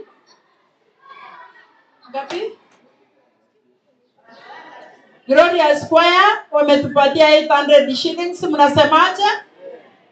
Sasa natangaza kama kuna mmoja kati yetu ambaye amebarikiwa na kitu kidogo na akona something kwa mkono sahi, naweza tu kusonga mbele kwa unyenyekevu utupatie hata kama pesa zozote zile, tusaidie nazo. Watu wa kanisa saidia, maana hii basi ikiingia itaokoa janzi, kila mmoja tasaidia watu wote wa kanisa hili. Kama hakuna, inaonekana hakuna. Mbarikiwe sana. Basi nashukuru. Mpango huu kanisa alikuwa imejua kwamba ingefanyika hivi. Hata wazee hawa wa kanisa wameshangaa kuona jinsi mambo yamefanyika. Hawakuwa na habari kabisa. Na washiriki wamegutuka kwamba hii namna gani? Hii ni mpango wa kwaya vile imefanya.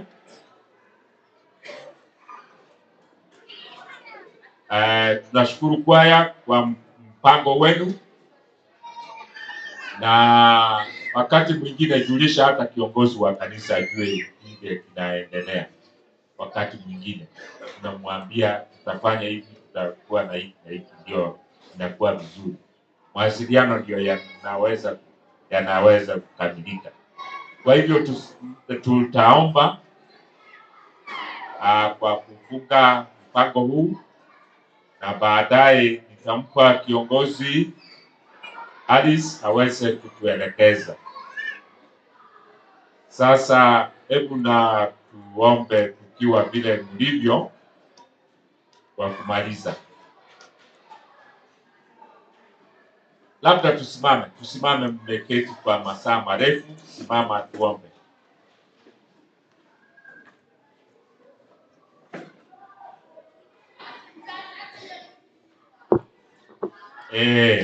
Alice kuja useme yako, alafu nikiombe nimalize.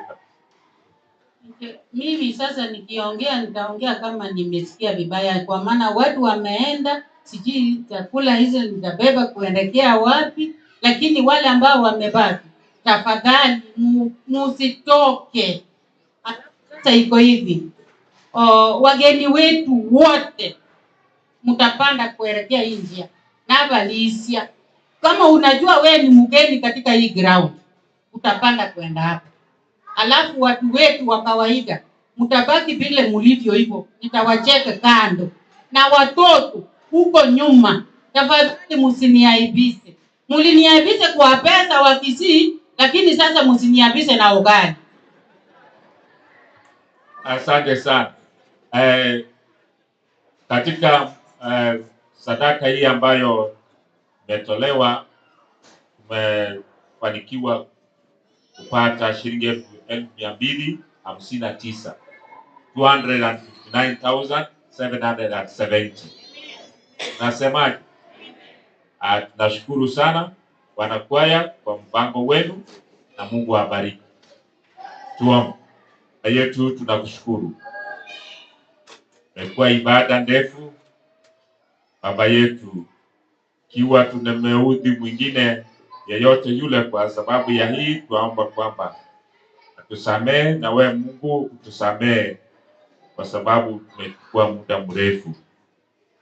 Hata hivyo ni kwa ajili ya kazi yako, na tunashukuru kwamba wabariki wa